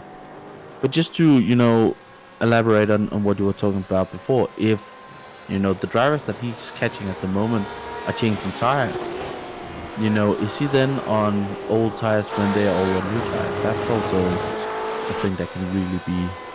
Is anyone going to be People- running to the end on the starting set of tyres, or are we thinking everyone is going to change tyres? I think there will be drivers that will risk it and drivers that won't. I mean, common sense really. Well, I don't say common sense, but like habit more tells you not to pit because we've never really had to pit for tyres. But it's such an interesting situation. I mean, it depends on your setup as well. I mean, I've seen drivers that have had basically no tyre wear with certain setups this week. Not many, but there have been some. And although apparently they still feel bad, but the difference is you're not going to get a meatball flag for it, and you're not going to be forced to pit. And I think that's more of the key. If anyone's in the situation where they could be risking 0% and the dreaded meatball flag, that's more the key. And it's not really about pace at that point. It's about making sure you're not forced to do another pit stop. Lagny's in a bit of trouble here because he's got Daniele Mamano ahead of him. Oh, is he going to die? He had to make the move. He needs to try and get past the AM leader. Oh, and that's gone horribly wrong. That's gone horribly wrong. Yep, and that's just completely backfired. Through goes Broomfield. Lagny had to. He's got Broomfield bearing down on him damn quick. But Mamano's under no obligation to let him through. And goodness me, Broomfield is shaking that BMW to bits coming out of, coming through Vale and through Club. Yeah, I was thinking Lagny was going to be caught one way or the other. He had to try and make the move on Mamano, but Mamano's not doing anything wrong. He's just minding his own business. He doesn't have to let anybody through. Then, he's not being lapped. He's just minding his own business. He could courteously let them go, but he's not obliged to. And you would think that Broomfield's probably... Oh, goodness me. Okay, Broomfield is in a hurry. Whoa, goodness me, Lagny! Well caught, sir. I was convinced that was going to go wrong. I was absolutely certain. I think he... Oh, as Edouard had exactly the same thing. Wow. Oh, he was even more sideways. New trousers for the Porsche drivers, please. My goodness. Interestingly, on the tyre topic, track temp has stayed at 41 degrees pretty much all race, which is pretty much the same. Well, it's very high temperature compared to what a lot of people will have been running this week, which means that if they've been having tyre issues before, they're going to have even worse. Oh, yeah, they are. And Holstein is now right under the rear wing of Rainer Talvar. He's been slowly chipping away at that gap, and it's now less than half a second between the BMW and the Porsche. Pinsker has been extending his lead by a similar gap, a tenth or two here or there, so he's now got 2 and a bit seconds, just shy of 2.5 to himself. He's got nothing particularly to worry about up front. Anyone still on 0? Michael Edens is still on 0 incident points. I know this was something that he used to pride himself on previously. He's the only one. He is. He's the only one that's set for the bonus point, I just realised. Saradov is still in the pits. He's been in there for nearly 10 minutes. It's Tom Hooper coming in again. Yeah, that's about right, I suppose. Yeah, well, it's a little bit early, but does he have instant points to speak on? Nope, he's on 8, so he's got plenty in hand. He's had enough of those tyres. We'll see how long he's in there for. Conor Ryan, we saw that he's limped his car back to the pits. He's been there for over 7.5 minutes. Hooper has just gone up onto the jacks, which means he's taking tyres. And we just lost Luca D'Adato. He seems to have vanished. It's a shame. That's not a good sign. No, he's on 5. Oh, Mariani! Oh no, Michael Mariani, the Raptor Ford. Is this all tyre wear related to? Oh wow, we just caught the grass on the exit of us up at Brooklands. Oh, that was a shame. Just by a mere margin caught the grass. Is this just people pushing very dead tyres too far? I think, we're seeing a lot of mistakes at the moment because people are experiencing tyre wear. From what I've heard, it's basically abysmal, I think, is one of the many words, some of the words I can't repeat on stream. Not stream friendly, that have been used to describe tyre wear at this track. Whether it is, like I said, that getting close to that 0%, or whether it's just the car feeling bad. They could have like 70% tyres left, but they just still feel as if they're dropping off the cliff. The cliff, and it's just... They're not happy, basically. No, and that's just also due to the temperature. When these tires are getting so hot and so warm, they're just it feels weird to say, but sometimes they actually feel like driving on ice. Yeah. And they're just a bit sloppy and a bit bleh to drive on, and you just it likes you feel like the car doesn't have any downforce anymore. And these cars, even though they're GT cars, are having a huge amount of downforce. We have lost Luca Lodato. Ah, that's a shame. He's lost connection. It wasn't a manual disconnect. He's just had a technical issue. Look at this. Martin Nadlik and Philip Schiff swap round. The Pro-Am leader has had enough being behind the comrade BMW and has banzaied him into Brooklands. Now again, as a reminder, he's perfectly entitled to do that. Oh no, we've lost Nadlik. Nadlik has disappeared. He hasn't yet disconnected. However, well, I'll be watching to see whether his throughput has he gone. been Lodatoed? Ooh, Talvar's defending from Holstein. Holstein's gone for the inside of Stowe. He can't. He's not quite enough alongside though.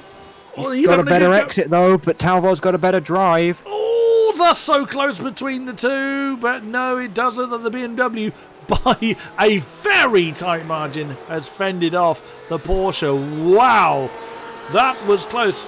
Look at Lawrenson. Alfie Lawrenson's got Arjen van Putten and Alex Bennett. Where the hell did Arjen van Putten appear from? It was Lawrenson and Bennett last time we looked at these two. Oh, of course, it was. This was me saying that you needed a Van Putten in the middle. However, it's the wrong way around. It's the wrong way round. Yeah, it's Blair Matt. Beg your pardon. Alfie Lawrenson's actually overcome the. It was Alex Bennett he was challenging. Oh, that's such a shame. I feel so sorry for Martin Nadlik though. He's gone, isn't he? He still hasn't permanently disappeared. iRacing is still trying to keep him in. There has been no Martin Nadlik throughput issues, so he is still technically in this race. He might just be driving around by himself. Oh no, there came. There he goes. Oh, that's such a shame. Two people in very short succession. Reminds me of a iRacing Le Mans Series race that I was watching earlier today with some of our drivers in it. And they were across two different races. There were three pretty much simultaneous engine failures. Oh wow! It was extremely odd. We think it was to do with low humidity, and for some reason, and that's what caused it, because that was the only thing that seemed a bit off about the setting. And yeah, there were just simultaneous engine failure. Oh wow! In different races, but at the same time. Ooh, sorry to Holstein and Talvar. They're almost going side by side through Megats and Begats. That's wow. Holstein. Talvar is holding that inside line. Yeah, that's he is. Defensive line. Ooh, and Holstein's trying to go into the outside. Don't say that he can't do that. I think that is just the benefit of fresher tyres. Wow. That was a hell of a send from Holstein. Talvar getting a bit feisty, but he just doesn't have the grip to fight it. No. Having done the Indy 500 over the weekend, it was very similar to that, where you get fresher grip, fresher tyres, and you can actually make moves around the outside, which you can't normally do. And Holstein just had better drive, better traction, more grip, and that allowed him to go. However, through all their squabbling and Talvar's tyre drop-off, Pinsker now has a 4.5 second lead. Yeah, he does. He's enjoying. He's loving life up front. Alex Bennett's come into the pits. The move that Holstein did. That's why he's a multiple champion in AOR. Not everybody can pull a kind of move like that up. Andy Gorton is now up into 8th position. He's cleared all the Pro-Ams. He's finally gotten past the Pro-Am leader, Philip Schiff. There he is in the Tapper BMW. So from dropping all the way down to nearly last, he has fought his way all the way back up to inside the top 10 of the pros. Absolutely great. So he's got 3.2 seconds to close in before. Oh wow! The Alfie Lawrence and Arjen van Putten battle, which was it is still very, very close. Oh, is the Comrade BMW going to have a crack at the Tapper one? No, he's going to stay behind. I thought he was going to have a go at in there into Cops. Interesting enough, Bennett did not take tyres in his stop, so he's clearly not struggling with tyres enough to warrant it. Oh, he's just gone past Rick Van Dorn. Oh, trouble for Dan Alpole. Oh dear, he's gone. We've lost him. Oh dear. His tyres just let go. He's completely left as well. Oh, he's lost his head there. He didn't hit anything. Well, he probably hit the steering wheel, but... Oh, no, he hit the inside curb, and that's Yeah. a deadly curb. You don't want to touch that. If you look at that curb, you are getting, thrown off. Well, Dan's had a bit of a mixed bag. He was fighting Jimmy Broadbent in his Indy 500 for the race win, so I'm sure he will have at least had something to smile about this weekend, even if AOR has not gone well for him. He can still hold his head high, and he was running right up at the front, and still ended up with a good result. I seem to remember watching the stream. So yeah, well done to Dan at least for giving it a good fight. Didn't quite come out on top, but I think he did get a podium at least, if I do remember. It was Saturday, so my memory was getting a bit foggy on that, but yeah, good job from Dan there. I thought I'd at least give him a shout out for that one. That is what happens when you get, when you get a bit older. Old. Oh, I thought Craig Dancy had a problem there, but he's odd. He's flashing his lights on the way into the pit lane, but there's no one in front of him. Okay. Well, that's what to say, to the to the crowd. To the crowd or the pit lane crew, get out of the way, but they're not there. So. Or he might have wanted to say hello to our flag marshal. Mr. Enthusiastic. Yeah. Yes. Dan Alpole joins. Oh, well, Van Putten and Lawrenson, they've swapped round, but Van Putten's not going to be able to hold him. Or is he? Ooh, side by side. Contact between the two. And, oh, no, they've collected each other. Andy Gorton's gone through. Oh, no. Let's just watch that again. Let's go on the top again for this one. It's still going side by side through Madison Biggets. That's not a place that you want to be there, and Hallowell has, joining that fight, and that's going to be close. So, the fact that Alfie Lawrenson took to the pit lane exit to try and get a bit of tarmac. Oh, nearly clouted into the side of the Comrade Porsche. Comrade BMW, rather, sweeps through to lead that particular train, and there is John Hallowell right with them, and is still right with them. Oh no, here comes Alfie Lawrenson now having to fend off John Hallowell in the Venom BMW. Michael Edens has already gone through. Philip Schiff in the pits. Oh, goodness me. There's not really been any major lull in this race. Not that I'm complaining about that in the slightest. Gorton will also be someone who was licking his lips at seeing two pro drivers pretty much sideways going through Copse Corner. So he's now up to 6. It'll be interesting to see where he rejoins in terms of Alex Bennett, because Bennett was in front before the pit phase happened. However, he was in that battle that Gorton just overtook. Indeed, he was. So Alex is going to be, we're assuming that he overtakes Philip Schiff, which he has just done. That's 12th position overall. The Pro-Am lead now in the hands of Andreas Lutus. And that's a long stop from Philip Schiff. Yeah, it's a long stop. However, I think he did go up on the jack. iRacing's getting a bit buggy on that one, but I think he's taking tyres. iRacing and buggy? Are you sure? Well, I mean, he has been up on the jacks. Yeah, but he should have been. That's a long stop, even with that in bearing in mind. So we'll see if he gets going again. That would be a shame, because he's been leading pretty comfortably the Pro-Am category for quite some time. But the thing is, if you had a he's down now. a stop and go penalty, but if he has changed tires, that's 26 seconds stop and go instead of just a stop and hold. He's going again. He's now down in 25th position. That's quite some way off the Pro-Am lead, but we'll see. Do we have a pit hold time? He was stationary for 57.9 seconds. Yeah, that's not just tyres. No. Oh, Jussi Rutila side by side with Brumfield. Oh, that was a move that started at Copse. They did resolve themselves before they got to Maggins and Beckett's. Nicely done. Stephen Brumfield, bearing in mind, on those fresher tyres. John Hallowell for Venom now in the pits. So another pit stop being served. With Brumfield continuing to blitz through the field. And like you say... I have found what happened to Philip Schiff. It was not tyres. He did not take tyres. He got a 40-second stop-go penalty for speeding in the pit lane. Oh, what Because a shame. he was going about 100 kilometers an hour as he hit the white line. That's a Although iRacing can be a bit lenient, it's not that lenient. Yeah, that's a little bit excessive. Yeah, but when I looked at replay, the car was on. He went up on the jack for about a millisecond. That's what happened. That's why I said it was looking a bit buggy, because he goes up on the jacks and then comes pretty much straight back on it, which means he might have taken a tyre, which is not great. He might have been planning to take tyres and then got the stop go and went, quick, untick the tyres, and then hasn't unticked all of them. Rainer Talvar's got a lot of company from Reece Newland and Blair Mann. Ooh, now that's a great scrap going on for third position.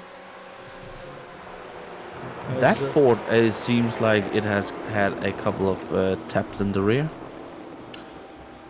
Newland's Ford is a bit. It's been like that pretty much all race. The fuse is very bent as well. Oh, now that's a good run out of Beckett's through Chapel. The Ford's having a look. He thought about the inside, but Talvar covered it off very wisely. But can Newland repeat what Holstein did? Ooh, close. Tiny nudge between the two. And the Ford still got to hit the inside line. The Shizou Ford, can he get that one done into Vale? No. The Tepper BMW still there through the penultimate corner. Here comes Blair Mann to try and get involved. Shizou has got in the front of the pack, or front of this pack. Tepper in the middle and Conrad in the back. Goodness me, nicely done. Reece Newland now up into the podium spot. I know GTE tyres aren't really designed to do this in real life, but isn't it surely nice when they have a little bit more degradation and we get things like this going on? Yes, certainly no complaints from me, but Holstein is 4.5 seconds now ahead of this particular battle. Bearing in mind, we saw that great duel between Holstein and Newland, Holstein and Talvar not that long ago. And here comes Blair Mann to make Rainer Talvar's day even more miserable. Is he going to try and banzai that one on the inside of Brooklands? He's not quite committed to that.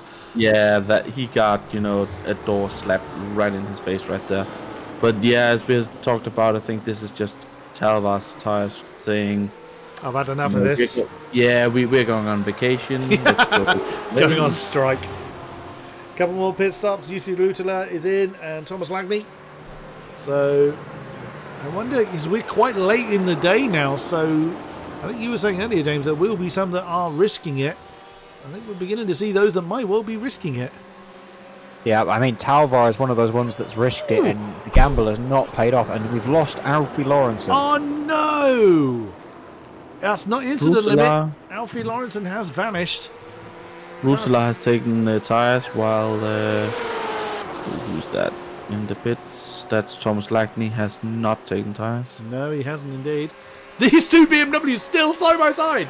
Talvar and Mann now on the inside of Stowe. Can he finally depose the Team Temper BMW? He does, but here comes Talvar lining up the inside of Vale. Oh no! Not how we wanted that to end. Blair Mann will be furious. You never want to anger a Scotsman, and that is exactly what. That's a shame. But that's such a great battle between Talvar and Mann.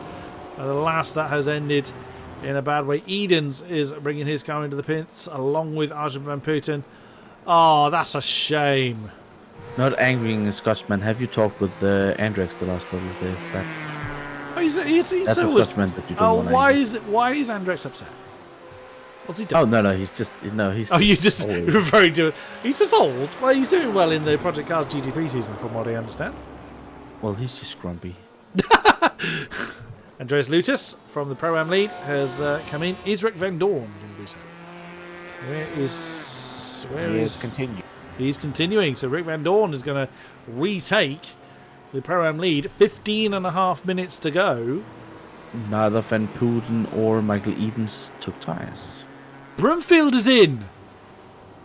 Why is Brumfield in again? Well, for fuel, I would presume. It must be. Because we can't one stop on fuel. There's no way of doing it. So everybody must come in for a second just time. took the decision to take tyres early to get a fresh set of boots on for longer.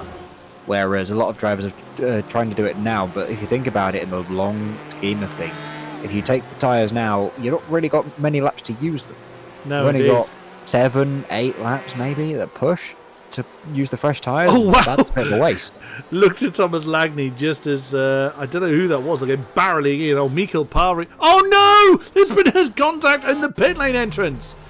I was just thinking there was two BMWs absolutely herring in. Oh, no, one contact. Michael Parry locked his brakes. And a couple of the Hyperion cars have just come past him. Oh, I'm so sorry, Miko. We caught you. We saw it. I've seen worse. I have seen the pit lane entrance at Spa completely blocked. So you shall not pass. So I have seen worse, but yeah, it's not good when you end up. I find it ironic that he then on the rear has this is too fast for you. Just as he spins. Just as he spins on the pit lane entrance. Oh, Alessandro Pontecorvi has got some. Wow, that was a very wide Roberti Edouard. Coming through, I think it was Cops, yes it was. So Pontecorvi's got Andreas Lutus, Roberti Edouard and Raimo Cooley in very short order. Two AMs and two Pro-Ams in this particular train. Pontecorvi leading the way, hasn't been in the pits for a second time. Mike, I was going to say Mike Leading's in again, but it's not, it's Rick Van Dorn. Pro-Am. We have a, Pro-Am leader, it's in the pits. It's interesting to see if he's going to take tires or... is he going to try and just ride out the storm here and thinking... Because one thing that is also with these pit stops, when you stop here, the tires are getting colder and you sometimes get a bit of an extra life into them. True. So that's sometimes, he just fuel. Quite a few people, again, coming in the pits. Very staggered, this second pit stop. Sarah Dove is still actually with us, even though she's been sat still for 27.5 minutes. With 12 left to go, I can't really see Sarah coming back on track, but I have been surprised in that sense before. Mariani and John Halliwell very close together. Not in the same class, and Michael Mariani takes over the Pro-Am lead, but will need to come in the pits. Race leader James Pinsker has come in. Does Holstein follow suit? Yes. Reese Newland? He does indeed. Talvar? Yep.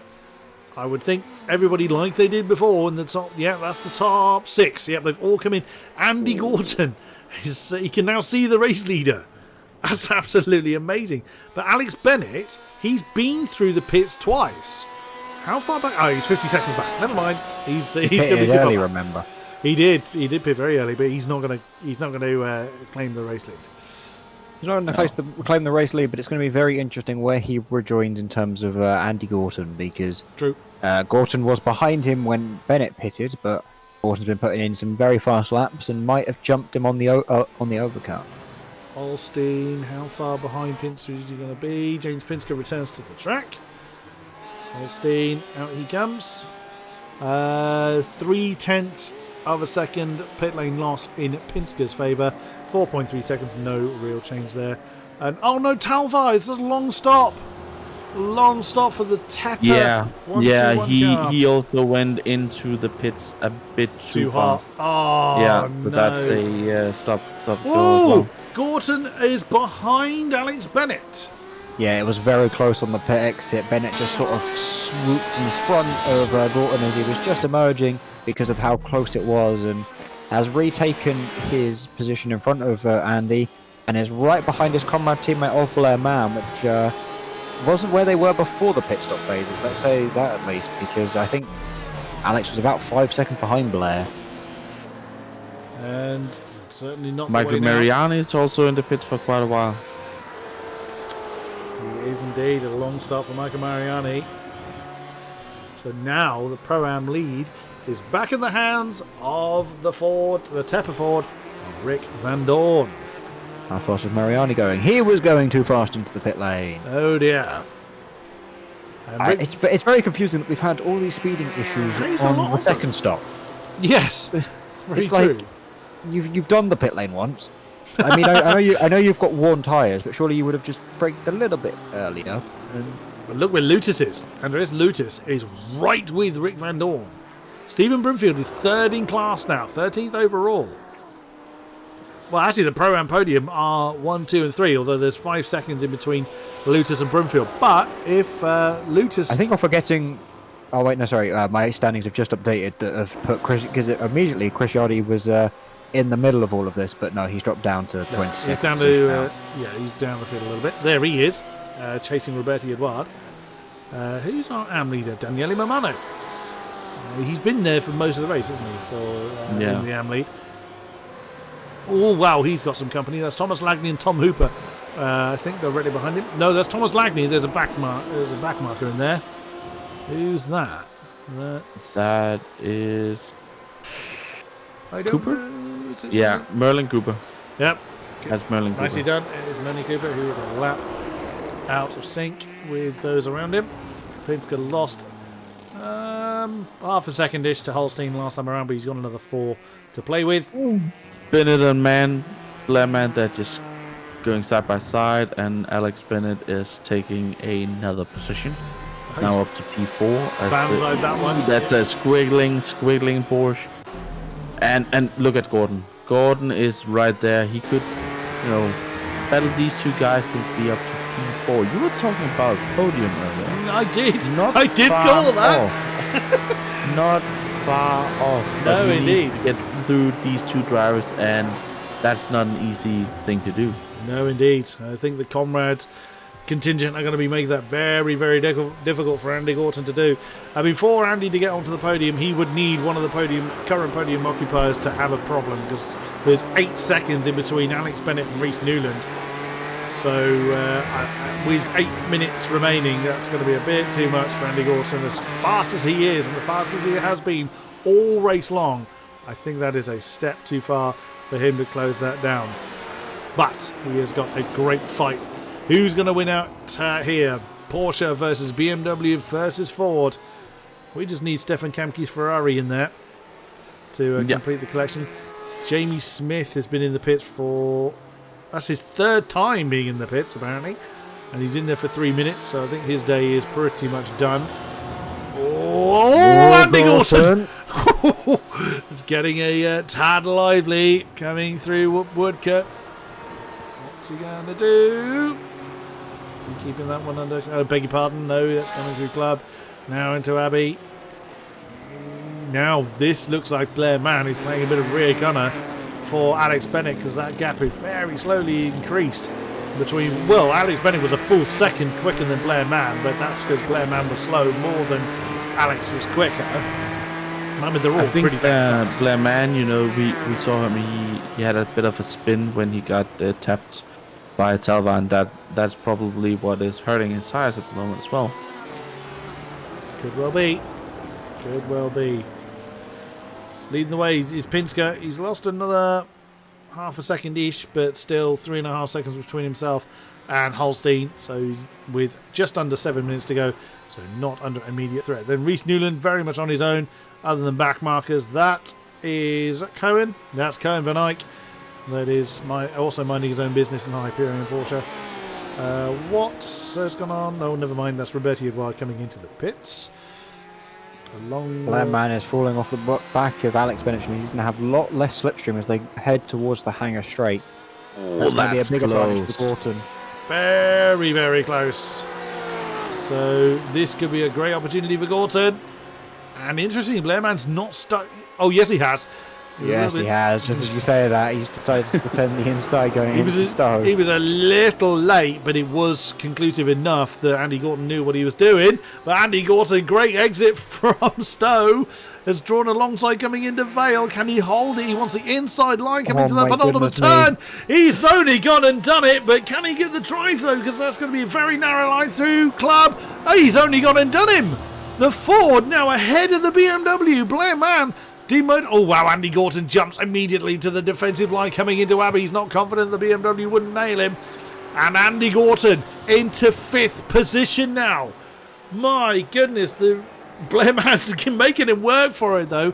Defending again heavily on the inside of Village. Now into the loop. Surely there's an opportunity for Blair to try and slipstream the Ford.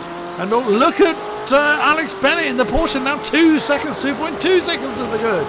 Now that Andy Gorton is basically got this rearview mirror full of BMW, he's going to, again, the time is ticking down. 5 minutes remaining of this race. Goodness me, I thought Blair Mann was going to try and plough through the Ford then as we come into Brooklands. Ooh, yeah, that's close, guys. But you know, yeah, as you pointed out before, Alex Bennett is the biggest winner in this fight, you know, because Gordon, I think, had the pace to be there, but with 2.4 seconds, I don't think that Bennett is going to be catched by that. I shouldn't think so. I will also point out that in our Pro-Am Championship, as things stand with Rick Van Dorn leading, Rick would secure the championship, I do believe, unless Drop Week have a thing to say about it. I will have to just check on that before I conclusively say it. But Rick has got 1 Drop Week there, and Andreas has 1 drop. So actually, yes, Rick would secure the championship. Nice. At the current moment in time. As Broomfield and Lutus are really close, and Broomfield is, you know, on fresher tires. Broomfield might secure that Pro-Am Championship for Rick at the moment if he overtakes Lutus. Oh, guys. Oh, he's going to try and cut back underneath him as they come out of Cops. No. Is he going to commit to that side by side into Maggots? No. Andreas Lutus doing exactly what he needs to.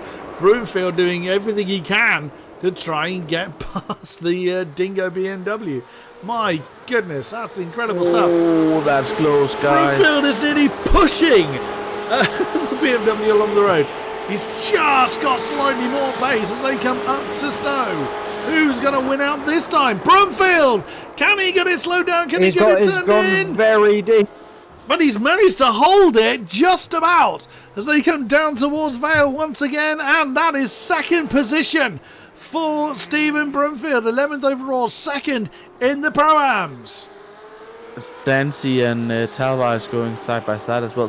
Talvar is all the way down to B14. Yeah, now. long pit stop for Talvar last time. Oh, dear. Both gone deep. Oh, that's a big... Oh, and Talvar's had to go very wide to avoid it. That's a big hit on the sausage curb there. That will not be... They both hit BMW will not be appreciating that, but our Pro-Am leader of old, Philip Schiff, who looked to seem to have the race in the bag, has dropped all the way down to 15th, but he is going to see that battle and think perhaps there could be a position or two to come out of it.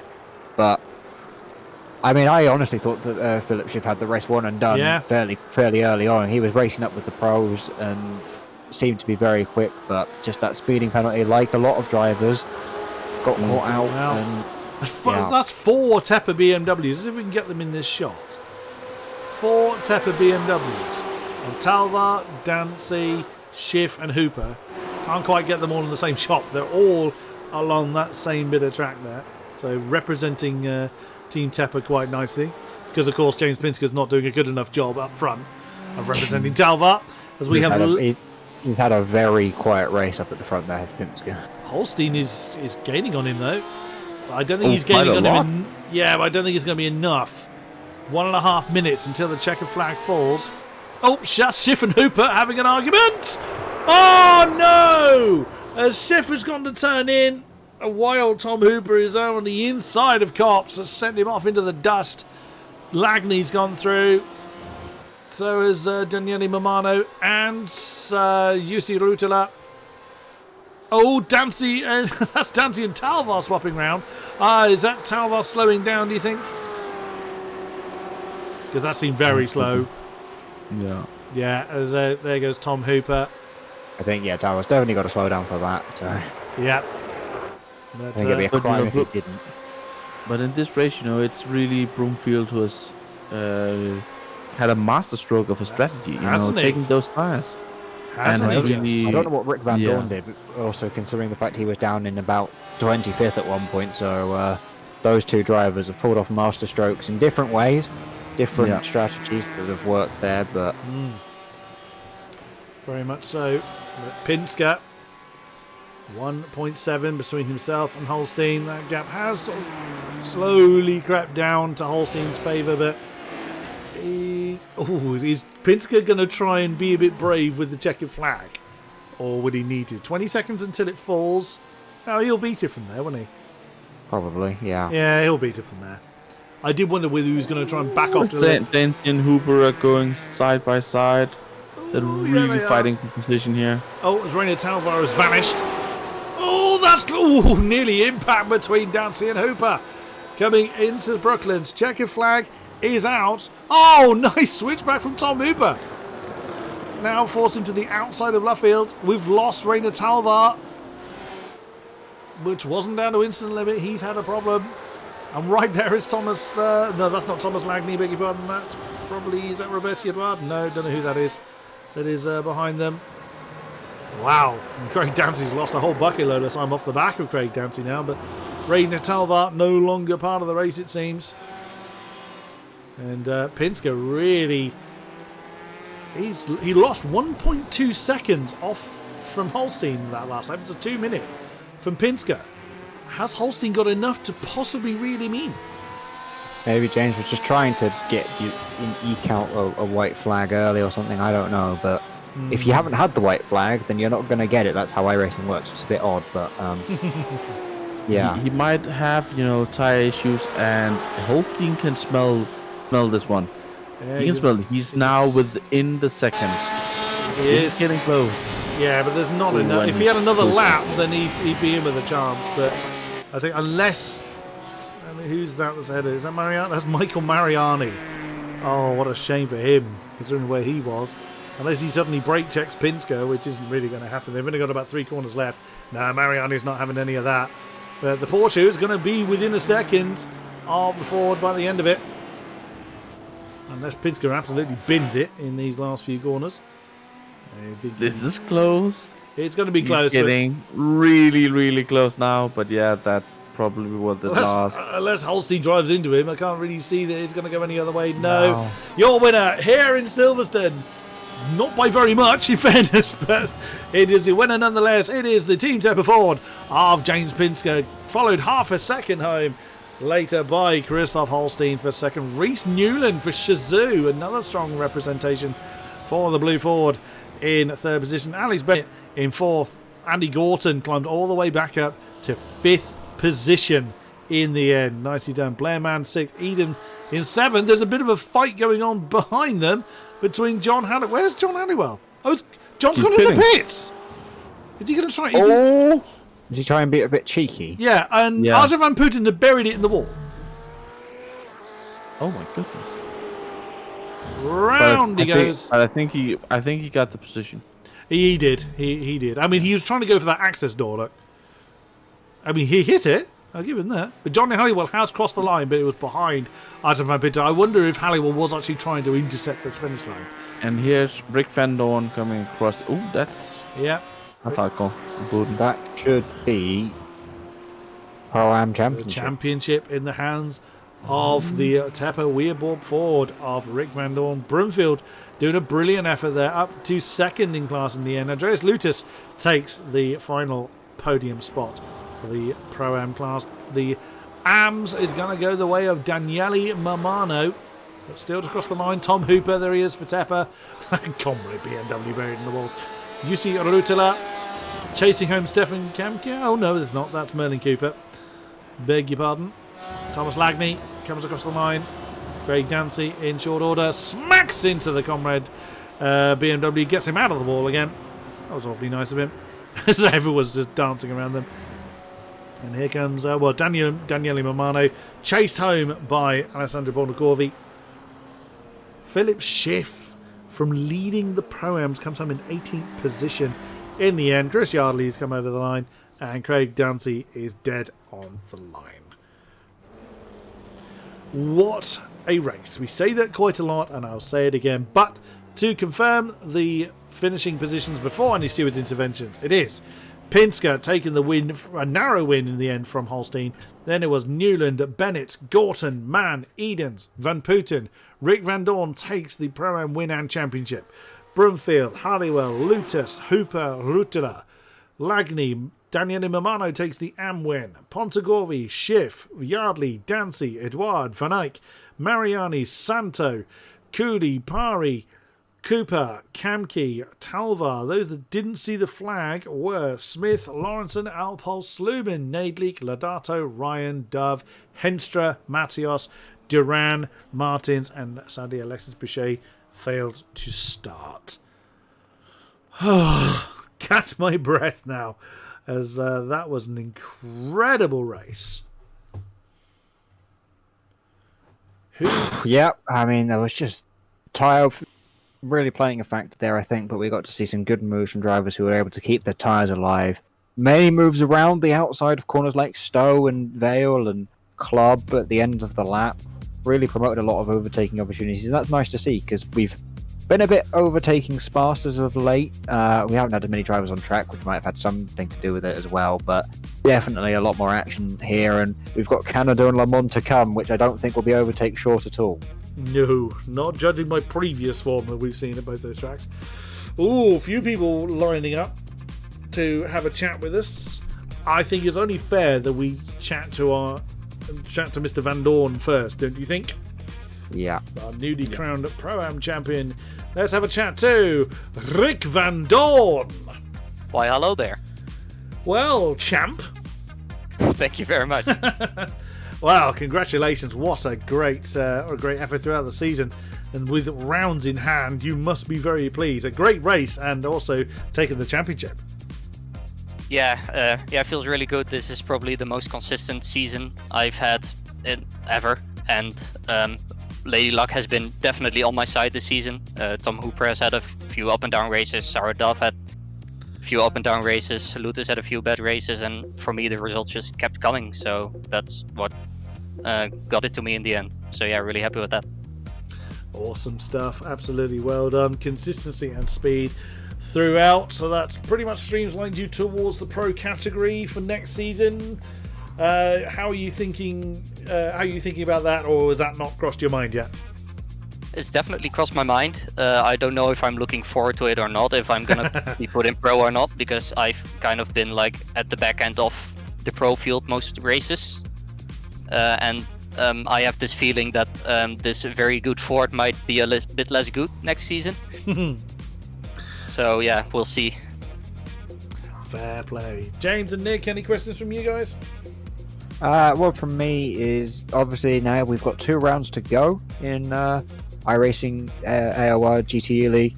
What are your thoughts going into the final couple of races? Are we going to just see you sort of let loose, try and go as hard as possible, see if you could run with the pros a little bit?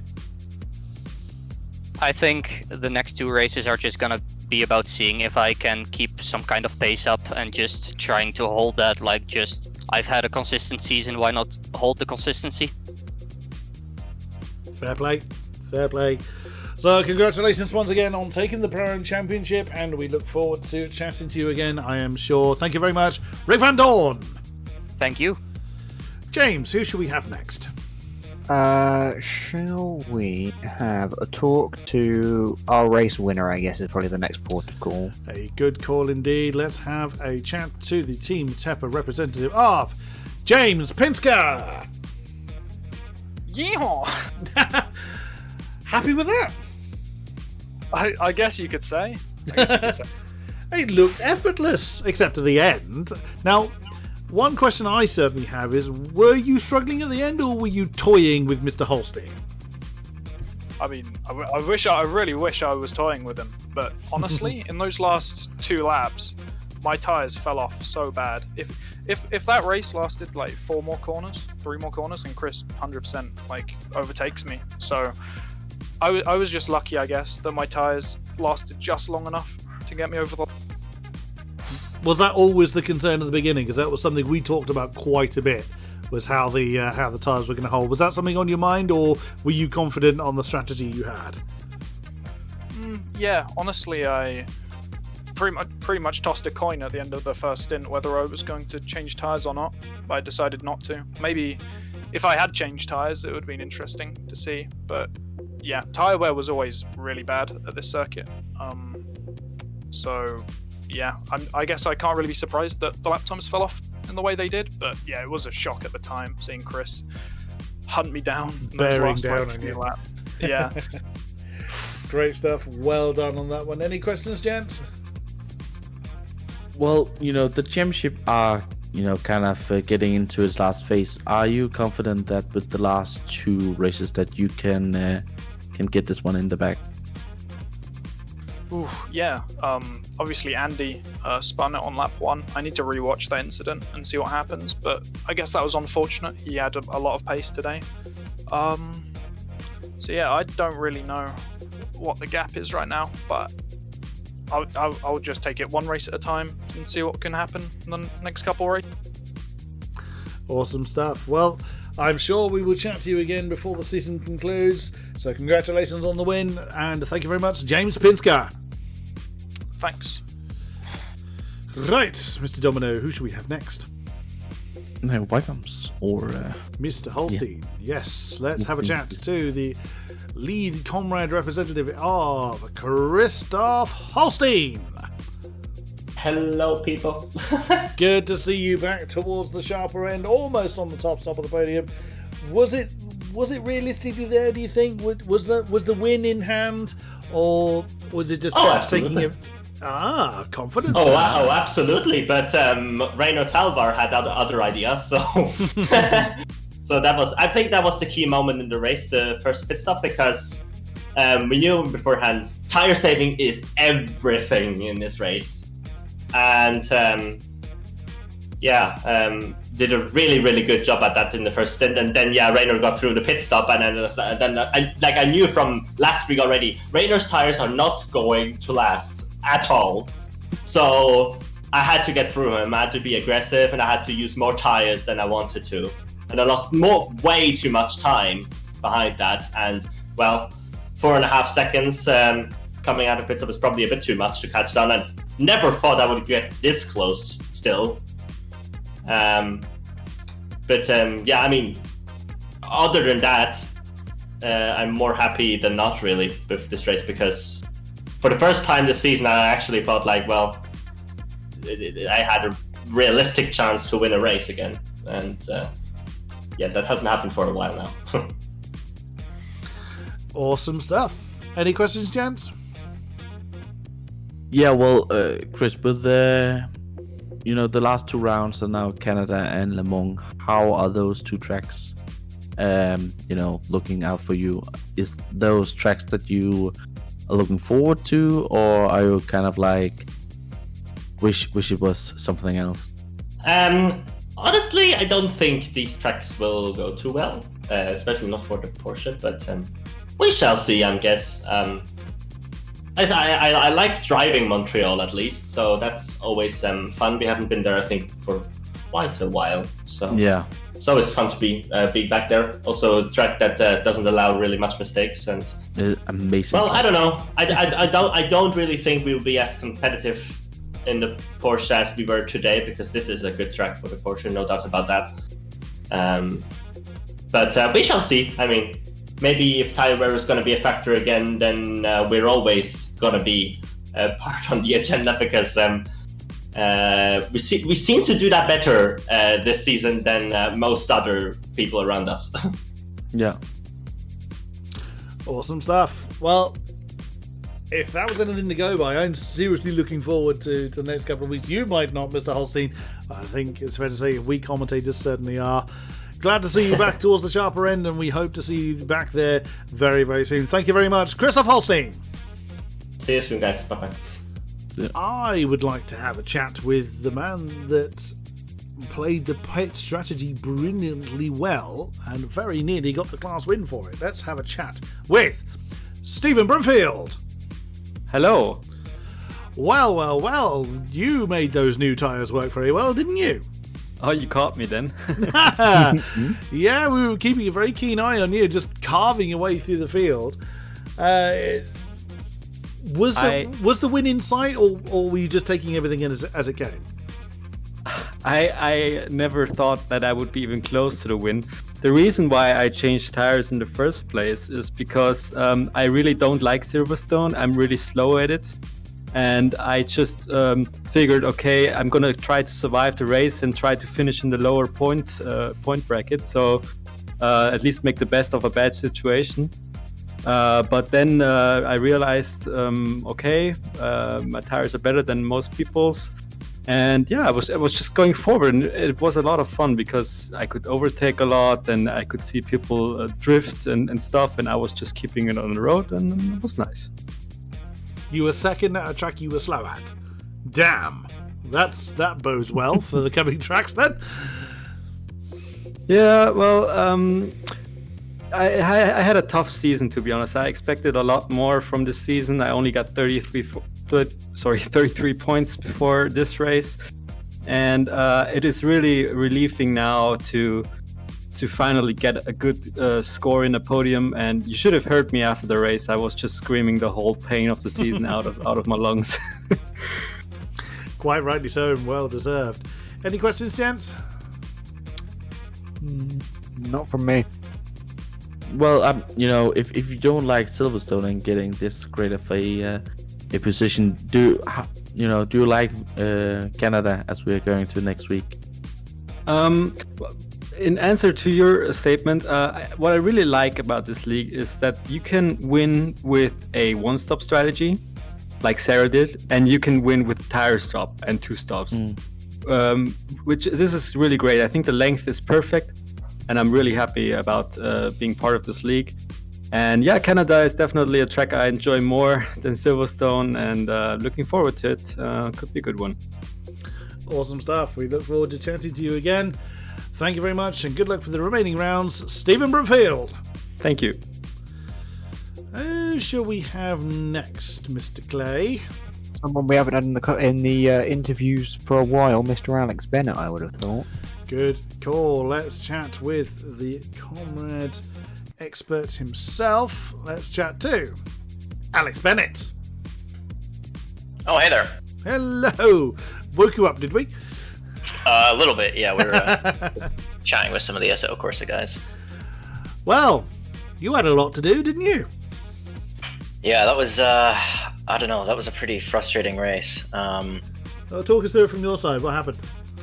Well, I kind of bottled my quali lap and started a lot further down than I wanted to.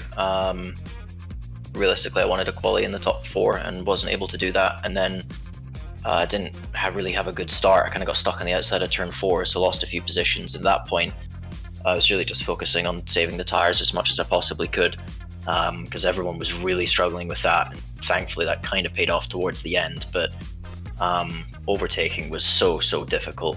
I was lucky that half the people ahead of me were in my own team, because otherwise it was, just actually getting past people was so tough. Yeah, there was quite a few gaggles of tepper we noticed through the field. Was there any kind of there's not normally team orders going on, but was there any kind of understanding of I'm struggling more than you, get on with it kind of thing? Yeah, I think there was a lot of that, especially later on in the race when people were struggling on tires. I mean, I think both with the TEP a lot and with us, it was just a case of whoever was struggling on the tires let the person behind through. So, I mean, towards the end of the first stint, Martin, who was, I think, really struggling on his tires, he let me through, and then Blair later on in the race as well. But yeah, I mean, I think everyone was just, for the most part, trying to work with the other people in their team, because in a race like this, I mean, there's not really much point battling. You're going to lose a lot of time, but also if you try and battle here, you just destroy whatever tires you have left. It's really difficult. Yeah, Blair played a great rear gunner to you when Andy Gorton was on the warpath. So certainly well played tactics there, good sir. Any questions, James, Nick? Not really. Well, good luck for the remaining couple of rounds, Mr. Bennett. I'm sure we will chat to you again. Thank you very much, Alex Bennett. Cheers, lads. That leaves just one more driver from our lead that's ready to have a chat with us. That is the sole Ferrari representative of Stefan Kamke. Hello. How was the Ferrari for you today? Not bad for 15 minutes of practice. What prompted the change? I was so fed up with the Ford. I just never got along with it. I was so far off even my pace, and I was just fighting the car all the time. No enjoyment. And yesterday in frustration, I hopped into the Ferrari and was immediately 2 seconds quicker. Nice.